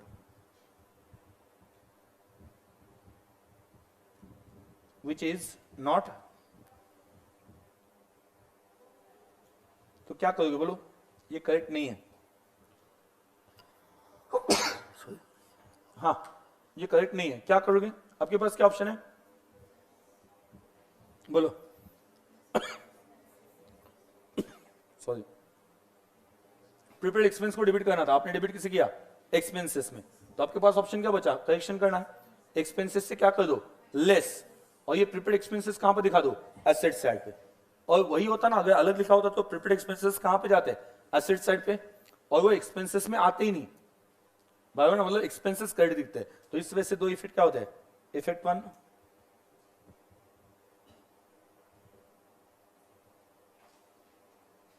बोलो फर्स्ट इफेक्ट क्या,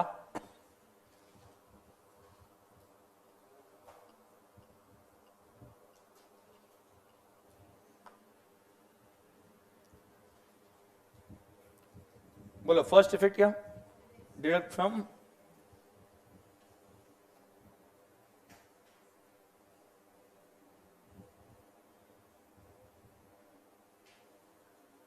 deduct from expenses, and second, हाँ बोलो, शो ऑन,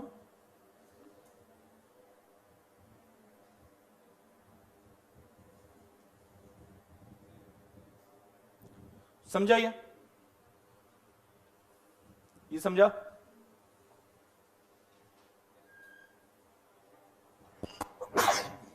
बोलो दूसरा, ये अभी क्या पढ़ा, prepaid expenses, advance income,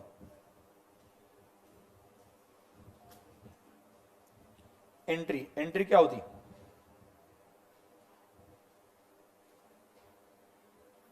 entry क्या होती, बैंक में पैसे आते ना, बैंक अकाउंट डेबिट, अगर पहले से एंट्री प्रॉपर कर लेते तो क्या होता, bank account debit to advance income account.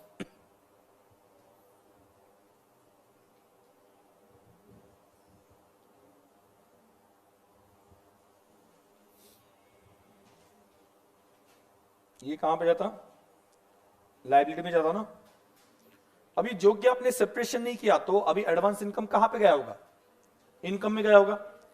Separate advance income की एंट्री नहीं की तो जब पैसा है तो आपने क्या दिखाया होगा, उसे इनकम ही दिखाया होगा, और इनकम दिखाया होगा तो इनकम से क्या करना है, लेस, और ये कहां पे दिखाना है, लाइबिलिटी साइड पे। समझ में आ गया ना, ये अगर एडवांस इनकम ट्रायल बैलेंस में आता तो लाइबिलिटी साइड पे दिखाते ना, वही करना है। सो ऊपर की जैसे इफ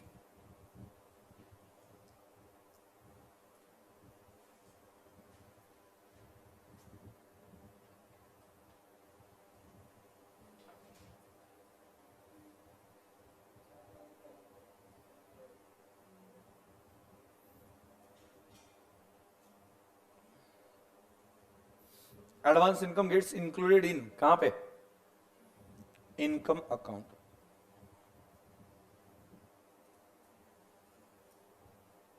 तो इट इज इफेक्ट वन,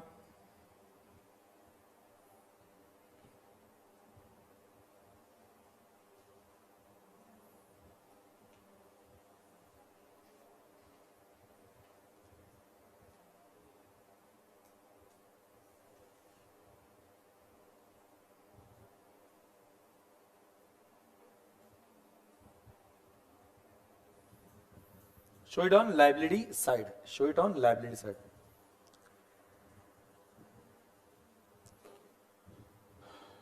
यहां पे कितने स्टूडेंट्स हॉस्टल में रहते हैं, हॉस्टल वाले, अच्छा ऐसे कितने स्टूडेंट्स है जो हॉस्टल में रहते हैं और साथ में सीए करने वाले फ्रेंड्स है, हॉस्टल में सीए आपके साथ सीए करने वाले फ्रेंड्स रहते हैं, सीनियर है,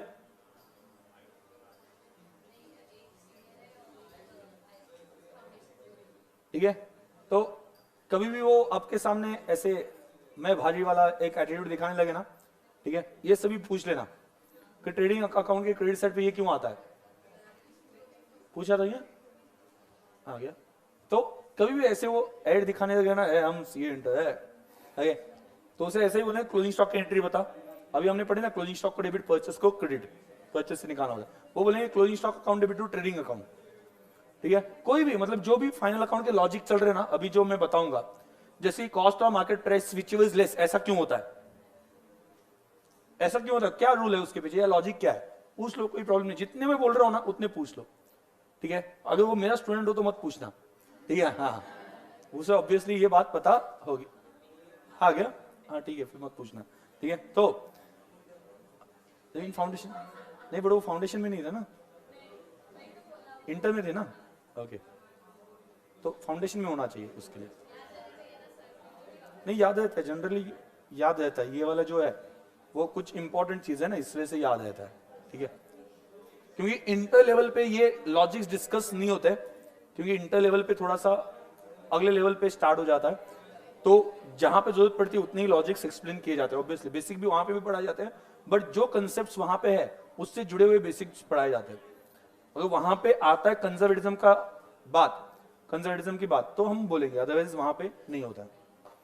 ये तो सबको पता ही होता है, छोटी बहन वाला पता है ना, छोटी बहन वाला सभी को, प्रोविजन वाला, हाँ वो तो पता होता ही है, ठीक है। आगे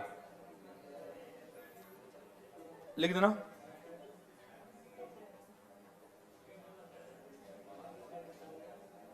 advance income, next outstanding,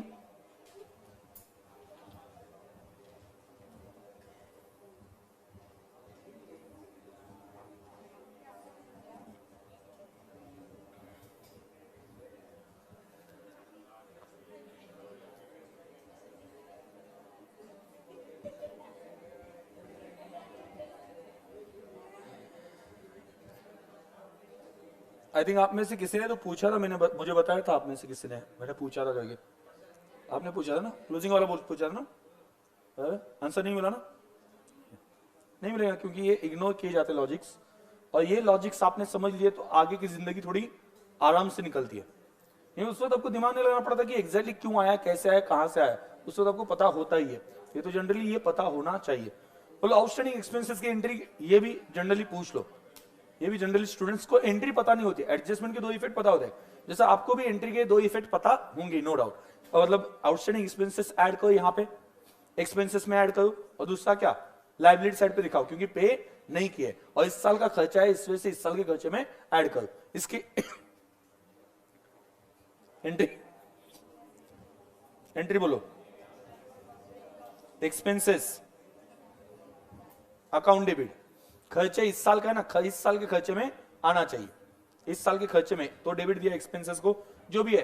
outstanding rent, तो मैंने क्या किया, rent account debit to outstanding rent कर दिया, बराबर। तो रेंट में डेबिट किया मतलब खर्चे में ऐड कर दिया, बराबर। एक्सपेंसेस अकाउंट डेबिट टू, वो बात कर, किस बात कर, आउटस्टैंडिंग एक्सपेंसेस अकाउंट,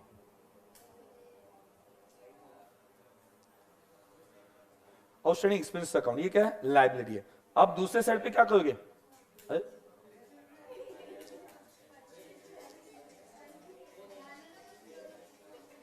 देखो, हाँ फर्स्ट इफेक्ट बोलो, क्या करोगे, वही एक्सपेंसेस में को डेबिट किया ना, ऐड इन एक्सपेंसेस, इस साल के खर्चे है तो इस साल के खर्चे में ऐड कर दो, रिस्पेक्टिव एक्सपेंसेस, मतलब जो नाम दिया है जैसे रेंट या प्रिंटिंग एंड स्टेशनरी, जो खर्चे उसमें रिस्पेक्टिव एक्सपेंसेस में ऐड कर दो। और सेकंड इफेक्ट बोलो क्या, शॉन लाइबिलिटी साइड,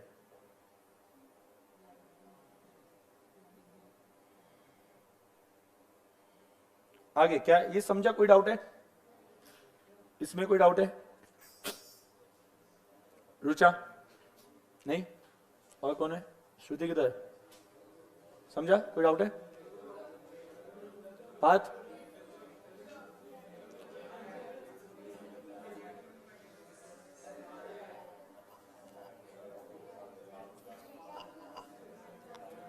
कोई डाउट नहीं? पक्का? आगे देवराज, समझा ना? आगे तो आगे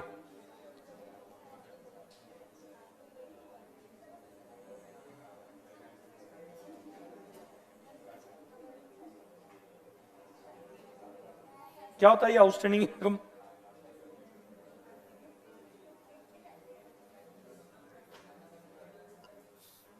आउटस्टैंडिंग इनकम या एक्रूड इनकम।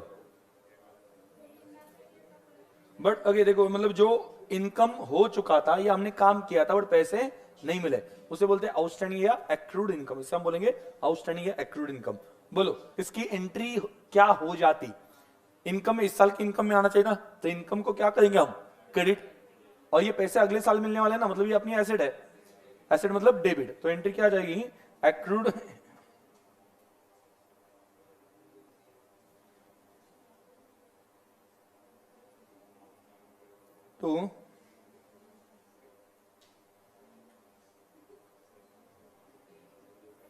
तो फर्स्ट इफेक्ट क्या आएगा? फर्स्ट इफेक्ट बोलो। हाँ, एड इनकम ना, यहां पे देखो इनकम को क्रेडिट किया मतलब इनकम में ऐड किया है, और एक्रूड इनकम कहां पे? शॉन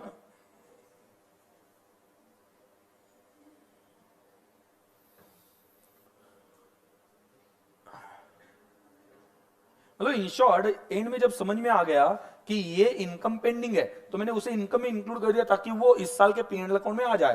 तो इनकम को मैंने क्रेडिट कर दिया और एक्रूड इनकम जो आने वाला है उसे एसेट साइड पे दिखा दिया। तो एंट्री ये आनी चाहिए, और एंट्री नहीं की और ट्रायल बैलेंस बन चुका है, ऑलरेडी अकाउंट क्लोज हो चुके हैं, तो ये दो इफेक्ट दे दो, अल्टीमेटली वही हो जाएगा जो एंट्री के थ्रू होना चाहिए था। हर एक केस में मैंने आपको वही बताया कि अगर एंट्री की होती तो क्या होता, और एंट्री नहीं की तो एडजस्टमेंट के दो इफेक्ट कैसे देंगे। और क्या बचा है? डेप्रिसिएशन एक आता है, लिखो।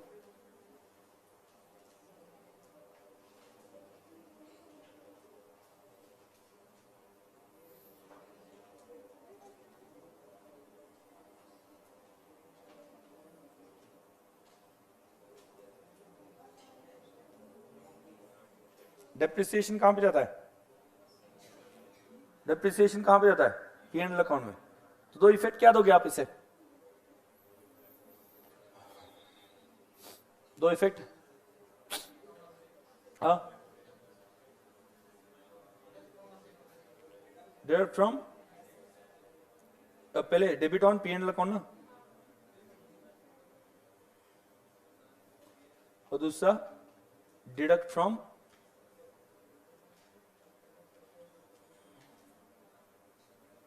Assets. Deduct from assets, assets से डिडक्ट करो। और कुछ बचा है? सोचो, याद कर लो कुछ एडजस्टमेंट छूट गई हो या। हाँ, bad debts, okay, bad debts, ये सभी एक साथ, बैड डेट्स,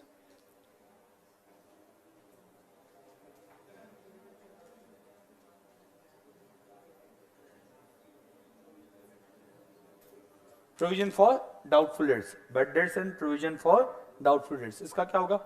हाँ,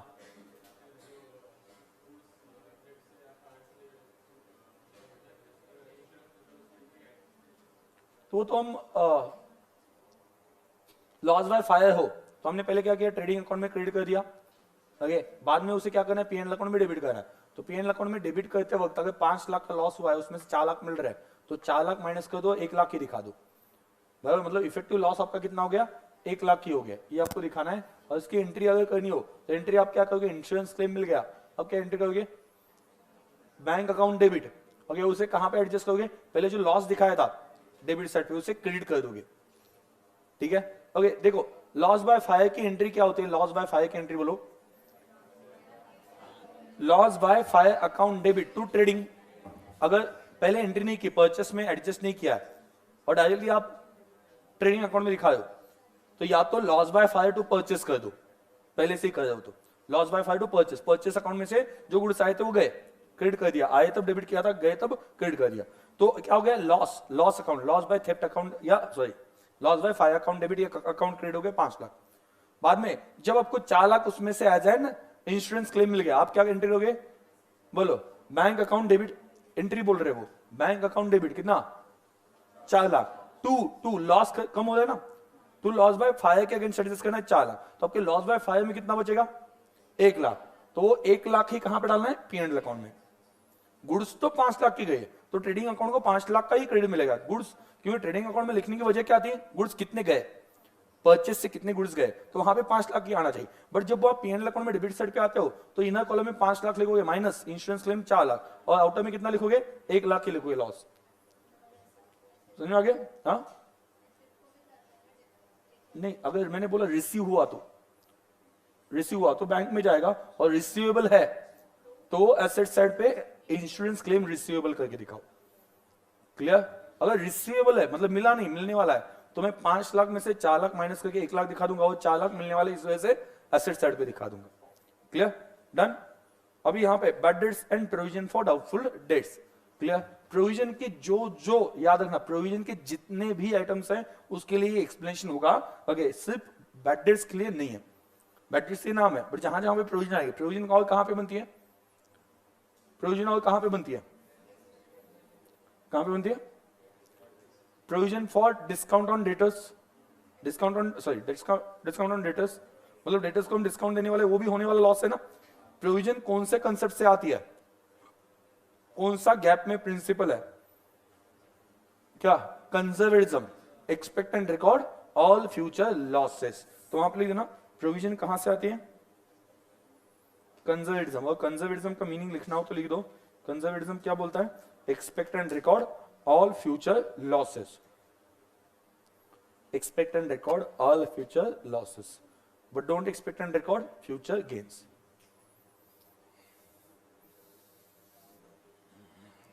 हाँ, हो गया? चल अभी यहां पे ध्यान देना, क्या एडजस्टमेंट में किया जाता है। अब बैड डेट्स हो तो बैड डेट्स की एंट्री क्या होनी चाहिए? Bad debts account debit to debtors account, बराबर, क्योंकि बैड डेट्स लॉस है, और बैड डेट्स की वजह से अपने क्या हो जाते हैं? डेटर्स कम हो जाते हैं, एसेट कम हो जाती है, एसेट कम हो जाती है मतलब एसेट को क्या मिलना चाहिए? Credit. Bad debts account debit to debtors, ये एंट्री होनी चाहिए। परफेक्ट। अभी आरडीडी जो आपने क्रिएट की उसकी एंट्री क्या होनी चाहिए? हाँ, आरडीडी आप क्रिएट करोगे ना तो उसकी एंट्री क्या होगी?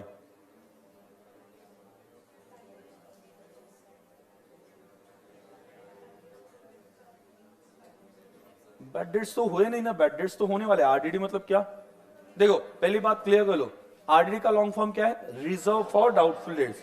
बट आगे से 11 12 में जितना आपने कुछ भी नाम से बुला लिया वो ठीक है, आगे से इसे प्रोविजन फॉर डाउटफुल डेट्स ही बुलाओगे। Reserve for doubtful debt is wrong, what we can say word, reserve ये वर्ड गलत है। गलत वर्ड क्या होना चाहिए? प्रोविजन ही होना चाहिए। बट आज तक आपने 11 12 में यूज कर लिया वो ठीक है, बट आगे से कभी भी क्या यूज करना है? Provision for doubtful dates. Reserve कब बनते हैं? जब प्रॉफिट्स होते हैं, प्रॉफिट होने के बाद में जो पैसे हम निकाल कर रखते हैं बाजू में वो होते हैं रिजर्व्स। और provisions irrespective of profit, profit होगा नहीं होगा, अगर फिर भी हम क्या बनाते हैं? डाउटफुल डेट्स के लिए प्रोविजन बनाते हैं।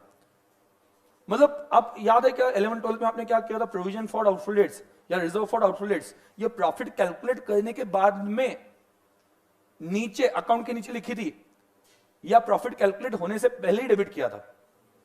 याद है क्या? पहले डेबिट किया था, तो पहले डेबिट कर रहे हो मतलब प्रोविजन है, और प्रॉफिट आने के बाद में ये डेबिट करके कहीं और लेके जा रहे हो उसे, ठीक है, तो उस केस में क्या है? रिजर्व है।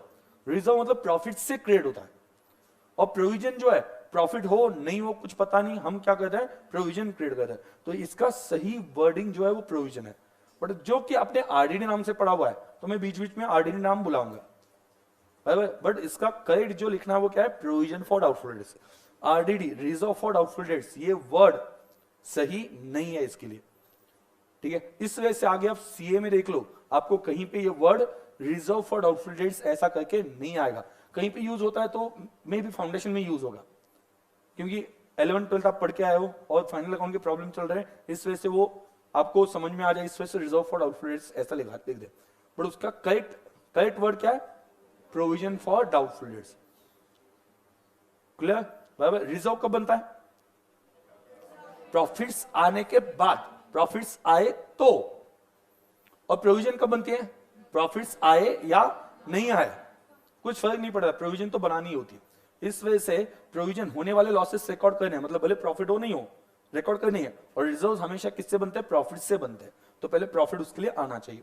क्लियर? तो यहां पे मैं बोलते वक्त आरडीडी बुलाऊंगा क्योंकि आपको वो वर्ड थोड़ा सा फैमिलियर, बट आप जब जहां पे लिखोगे कोशिश यही करना प्रोविजन फॉर डाउटफुल डेट्स लिखोगे।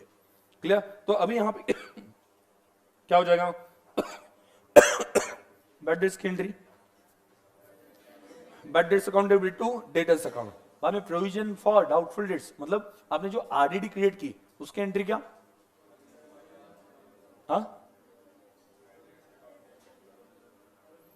Bad debts account debit. अरे बैड डेट्स तो हुए ही नहीं ना, होने वाले हैं भाई। प्रोविजन बनाना मतलब होने वाले, आज हुए नहीं है, तो बैड डेट्स अकाउंट डेबिट क्यों करना है? Provision account debit to debtors. बोलो प्रजय, क्या बोल रहे हो? हाँ, क्या? PNL account debit to provision, perfect. आप क्या कहते हो? होने वाला लॉस है, आप उसके लिए सिर्फ अमाउंट सेपरेट निकाल के रख रहे हो, तो आप क्या कहते हो? पीएनएल अकाउंट से डेबिट कर देते हो, क्योंकि होने वाले लॉस रिकॉर्ड करने के लिए कौन बोल रहे हैं? कंजर्वेटिज्म। तो पीएनएल अकाउंट को डेबिट कर दोगे। अभी तक बैड डेट्स नहीं हुए एक्चुअल में, इस वजह से बैड डेट्स अकाउंट डेबिट यहां पे बोलना गलत बात है।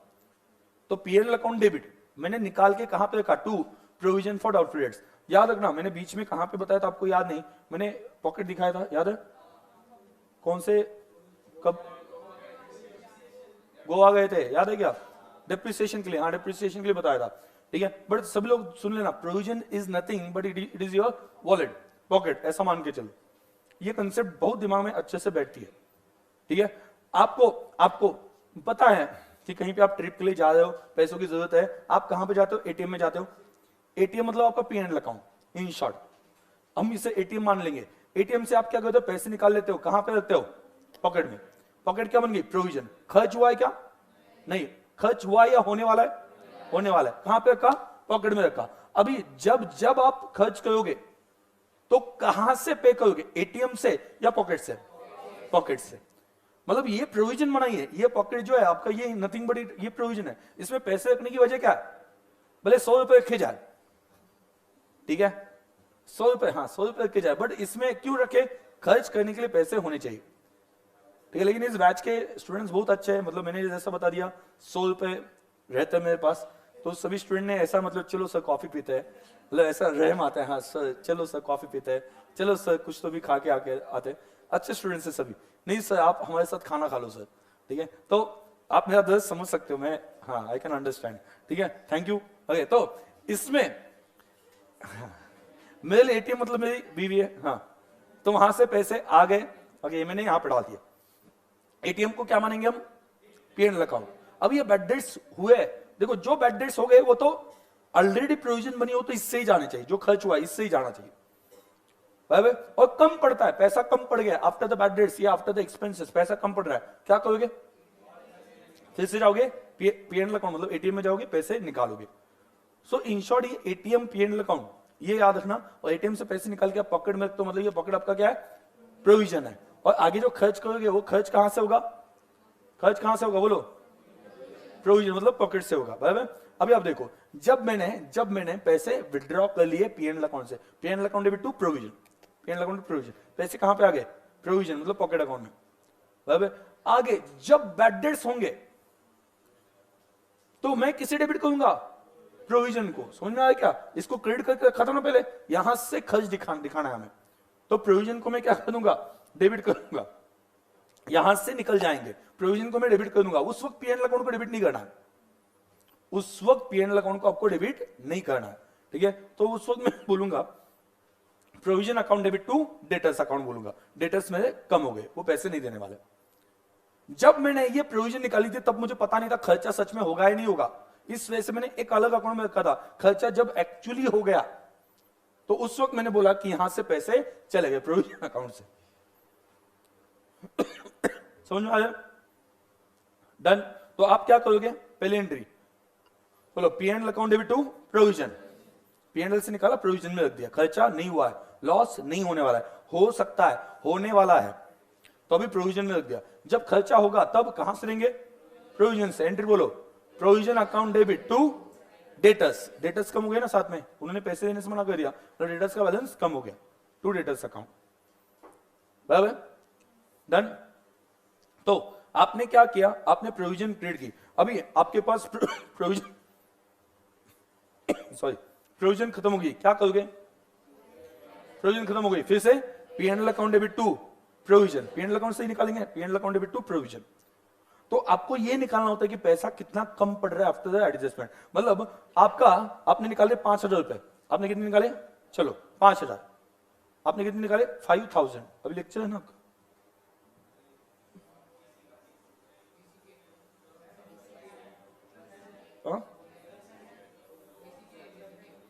आ गया? ठीक है ना? ठीक है। अगर नहीं है तो 5:30 बजे तक ले सकते हैं हम। हाँ। क्यों? तो बोल दूंगा मैं, हाँ कोई प्रॉब्लम नहीं। हाँ तो चलो ध्यान दो। चलो आप P&L अकाउंट में डेबिट साइड पे क्या कर देते? याद है, फॉर्मेट याद कर लेना। एडजस्टमेंट के तौर पे क्या कर देते? एडजस्टमेंट के तौर पे bad debts plus new bad debts, मतलब जो अभी तक recorded, plus new new RDD minus old RDD. Old RDD minus क्यों की? ओल्ड आरडीडी उस वक्त माइनस क्यों की थी आपने? और वो बैड डेट्स मैंने क्या बोला, किसके अगेंस्ट एडजस्ट करने हैं? आरडीडी के अगेंस्ट, मतलब जो प्रोविजन बनी है उसके अगेंस्ट। तो जब मैं ओल्ड आरडीडी माइनस करूं, इसका मतलब मैं क्या कर रहा हूं? I am adjusting those bad debts against RDD first, provision first. मतलब यहां से पैसे गए, माइनस यहां से हो गए, ऐसा मैं दिखा रहा हूं। ये माइनस कर दिया, मतलब मेरा 5,000 खर्च हो गया, 4,000 तो मेरे पॉकेट से गए, तो 1,000 मुझे कहां से निकालने पड़े? एटीएम। तो P&L अकाउंट को कितना डेबिट देना ये तब पता चलेगा जब मैं पॉकेट में से सभी खर्च कर दूंगा। इस वजह से आप क्या बोलते हैं? खर्च कितना हुआ? बैड डेट्स के लिए मान लो खर्च है, खर्च मान लो अंडरस्टैंडिंग के लिए, बैड डेट्स के लिए 2,000। बाद में जो फर्दर बैड डेट्स मतलब जो अभी तक रिकॉर्डेड नहीं है, ट्रायल बैलेंस में नहीं आया, एडजस्टमेंट में दी है, तो उसके लिए मान लो 3,000 खर्च हो गया। और बोला अगले साल के लिए भी 6,000 निकालो, अगले साल के लिए भी 6,000 निकालो। मतलब कितना? 11,000 का टोटल खर्च है, और मैंने ऑलरेडी पॉकेट में निकाल कर रखा था 9,000। पॉकेट में कितना निकल रहा? 9,000। मैं क्या करूंगा? 9,000 माइनस कर दूंगा और बोलूंगा 2,000 और निकालने पड़ेंगे एटीएम से। बराबर।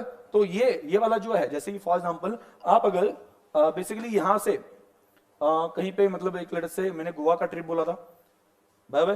तो गोवा ट्रिप जा रहे हो, गोवा ट्रिप के लिए कितना चाहिए? 10,000। 10,000 आपने निकाला, कहां पे रख दिया? पॉकेट में रख दिया, बराबर। आपने जो जो खर्च किए, बराबर। और प्लस आपको बताया गोवा से आगे जहां पे आपको जाना है, ठीक है, वहां पे जाने के लिए 5,000 लगने वाले। तो आप कैसे कैलकुलेशन करोगे? गोवा में खर्चे हो गए 9,000, मैंने 10,000 पॉकेट में निकाल के रखे थे, ओल्ड निकलते वक्त 10,000 पॉकेट में रखे थे। गोवा पे जाने के लिए कितने खर्च हो गए? बोलो 9,000। वहां पे खर्च हो गए 9,000, आगे मुझे 5,000 लगने वाले, मतलब टोटल कितना? 14 माइनस ओल्ड प्रोविजन कितनी बनाई थी? 10। कितनी बनाई थी? 10। तो और कितने निकालने? 4। कहां से? एटीएम से। मतलब मेरे लिए क्या हो गया? P&L अकाउंट से। मतलब वो bad debts and further bad debts मतलब कि ये खर्च है। न्यू आरडीडी मतलब आगे जहां पे ट्रैवल के लिए जाना है वहां के 5,000 माइनस ऑलरेडी कितने पॉकेट में निकालते? ओल्ड आरडीडी जो प्रोविजन बना के रखी थी वो कितना है? 10,000। तो इफेक्टिवली कितना निकालना पड़ा? 4,000। तो ये फॉर्मेट कैसे बना समझ में आ रहा है? वो पॉकेट का लॉजिक समझ में आ गया? कोई भी प्रोविजन का लॉजिक इसी के ऊपर आपको याद रखना है। समझ में आया? क्लियर? सिर्फ वो रटना नहीं है। देखो आज अगर मतलब मुझे रटवाना होता है, मतलब क्या कि नॉर्मल आपके तरीके से जाना होता, तो पहले 15-20 मिनट में फॉर्मेट लिख के रेडी होता कि फॉर्मेट ये होता है, ये ऐड करना है, ये लेस करना है, और उस तरह से। इवन आप भी, या मतलब मैं भी जो पढ़ा था वो फॉर्मेट देख देख के पढ़ा था कि फॉर्मेट ऐसे होता है, इसमें ये ऐड करना होता है, ये लेस करना होता है। बट थिंग इज दैट कि कभी ना कभी तो वो चेंज करना पड़ेगा, ठीक है। और सीए में आने के बाद में स्टूडेंट्स को प्रॉब्लम्स ही वहीं पे स्टार्ट होते हैं क्योंकि लॉजिक से पता नहीं है, ठीक है। तो ये लॉजिक्स याद रखना है, मेन थिंग इज दैट। मतलब क्लास से आप क्या सीरियसली लेके जाओगे, ये लॉजिक्स लेके जाओगे, और ये लॉजिक्स आपके दिमाग में रहता है, तो उस केस में मुझे नहीं लगता कि जब आप सॉल्व करोगे तब कोई दिक्कत आएगी या तब कोई परेशानी होगी।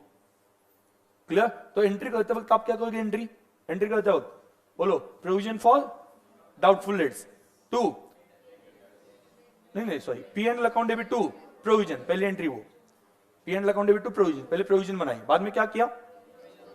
Provision account debit to debtors, जब जब लॉस हुआ प्रोविजन से एडजस्ट किया। इसका मतलब हुआ क्या, उसका मतलब बैड डेट्स के लिए हमने कहां से एडजस्ट किया, प्रोविजन से, ओल्ड प्रोविजन से वो बैड डेट्स माइनस किए। एंट्री में कुछ इस तरह से ही हो जाएगा। एंट्री बोलो,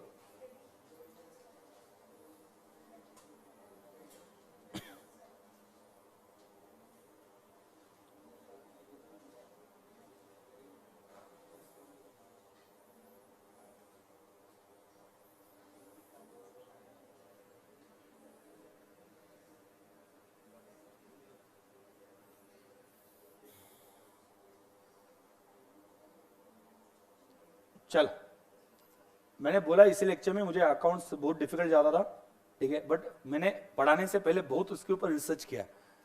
तो नहीं बोले सर को ही पढ़ाना नहीं आता है, सर क्या पढ़ाया, हाँ सर को खुद नहीं आता था, सब खुद ही नापास हो गए थे, फेल हो गए थे आगे, हमें क्या पढ़ाया, ठीक है। तो ऐसा सीए में इसमें फेल होना तो ऑब्वियस सी बात है, ठीक है, उसमें फेल तो होती ही है। चलो मैं भी फेल हो चुका हूं, मैं बोल रहा हूं ना, हाँ मैं भी फेल हो चुका हूं। मेरी पहचान में जितने वो मैक्सिमम जो है 80% तो वहां पे गए, कभी ना कभी वो किसी तो स्टेज पे फेल हो ही गए। क्लियर, पढ़ाना आता है क्या अकाउंट्स, आता है ना आगे। नहीं लोग बोलते कि रोहन सर सीए नहीं है तो अकाउंट क्या पढ़ाएंगे, ठीक है। तो इस वजह से मैं बोलता हूं कि आपके आपके ट्रायल लेना हो तो आपके जो रूम पार्टनर है वो कहीं से तो पढ़े होंगे, मुझे छोड़ के मैक्सिमम, तो ट्रायल लेना कि ये चीजें उनको पता है क्या, ठीक है। आपको इमीडिएटली पता चल जाएगा कि डिग्री होने से क्या फर्क पड़ता है। अल्टीमेटली यहां पे टीचिंग मतलब इट इज नॉलेज ट्रांसफर, और मुझे मेरे हिसाब से मेरे पास उतनी औकात की डिग्रियां है कि मैं तीनों लेवल पढ़ा सकूं, ठीक है। 2 डिग्रीज है सीए में एज वेल एज सीएस, और as well as CA inter भी क्लियर कर लिया, ठीक है। सीए फाइनली बाकी है, एसीसीए का भी फाइनल का एक पेपर भी देने वाला हूं मैं, ठीक है। तो उतना सफिशिएंट नॉलेज है, बट आई डोंट नो कुछ है ऐसे कि जो, हाँ कुछ ऐसे लोग हैं जो इंक्वायरीज देते वक्त या कुछ ऐसे में भी आगे जाके जब आप फाउंडेशन पास हो जाओगे तब ऐसा वहां पे बोलने वाले भी मिलेंगे, सर तो सीए नहीं है कैसे पढ़ाएंगे, ठीक है। तो मैं स्टूडेंट को जब वहां पे मेरे पास स्टूडेंट आते हैं तो मैं कहता हूं कि आपने जो देखा है वो ज्यादा इंपॉर्टेंट है ना कि जो सुना है, ठीक है। आपने खुद देखा है कि सीए, आप ट्राई कर लेना, मैं बोल रहा हूं इस वजह से नहीं, आप आपके दोस्तों के मजे ले लो, कोई प्रॉब्लम नहीं। अगर उससे सच में पढ़ाया गया हो, अगर वो किसी पर्टिकुलर पर्सन या जो बोलते कि नहीं उनसे ही पढ़ना चाहिए, ठीक है, उनके पास पढ़ाओ तो उनके पूछ के देख लो उनको ये पता है क्या। अल्टीमेटली टीचिंग के पैशन से आता है कि नहीं, मुझे लगता है कि आपको सब कुछ पता होना चाहिए, ये इस वजह से मैं सब कुछ पढ़ा हूं। अगर मेरे पास उतना मतलब क्या कि मैं पैशन से नहीं पढ़ाता तो मैं क्या करता, ये इग्नोर मार देता और चलो फॉर्मेट में आ जाओ डायरेक्टली। मतलब जब फॉर्मेट बनेगा ना तब आपके दिमाग में सभी चीजों के, इवन ब्रैकेट में वो जो डेट लिखी है ना उसका भी हम लॉजिक समझ के आगे बढ़ रहे हैं।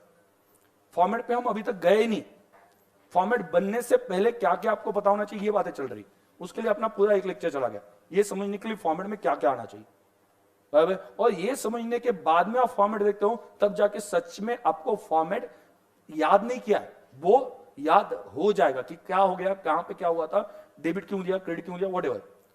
समझ में आ गया। तो मेरा टारगेट ये है कि फॉर्मेट याद करवाना ना पड़े, फॉर्मेट याद रह जाए, और वो याद तभी रहेगा जब आप उसे लॉजिकली थोड़ा सा सोच लोगे। क्लियर। तो ये एंट्री कर दी प्रोविजन क्रिएटेड की, प्रोविजन क्रिएटेड की, ओके। और दूसरा क्या,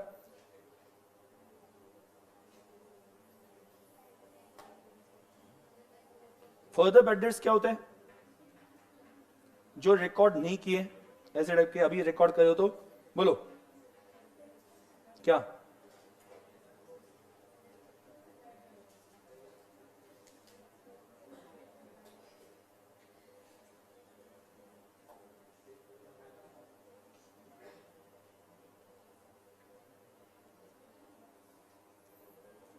ये बैड डेट्स एडजस्ट की ना। और जब एडजस्टमेंट में आता है तो आप क्या कहते हो, bad debts plus new bad debts, या इसे क्या कहा जाता है,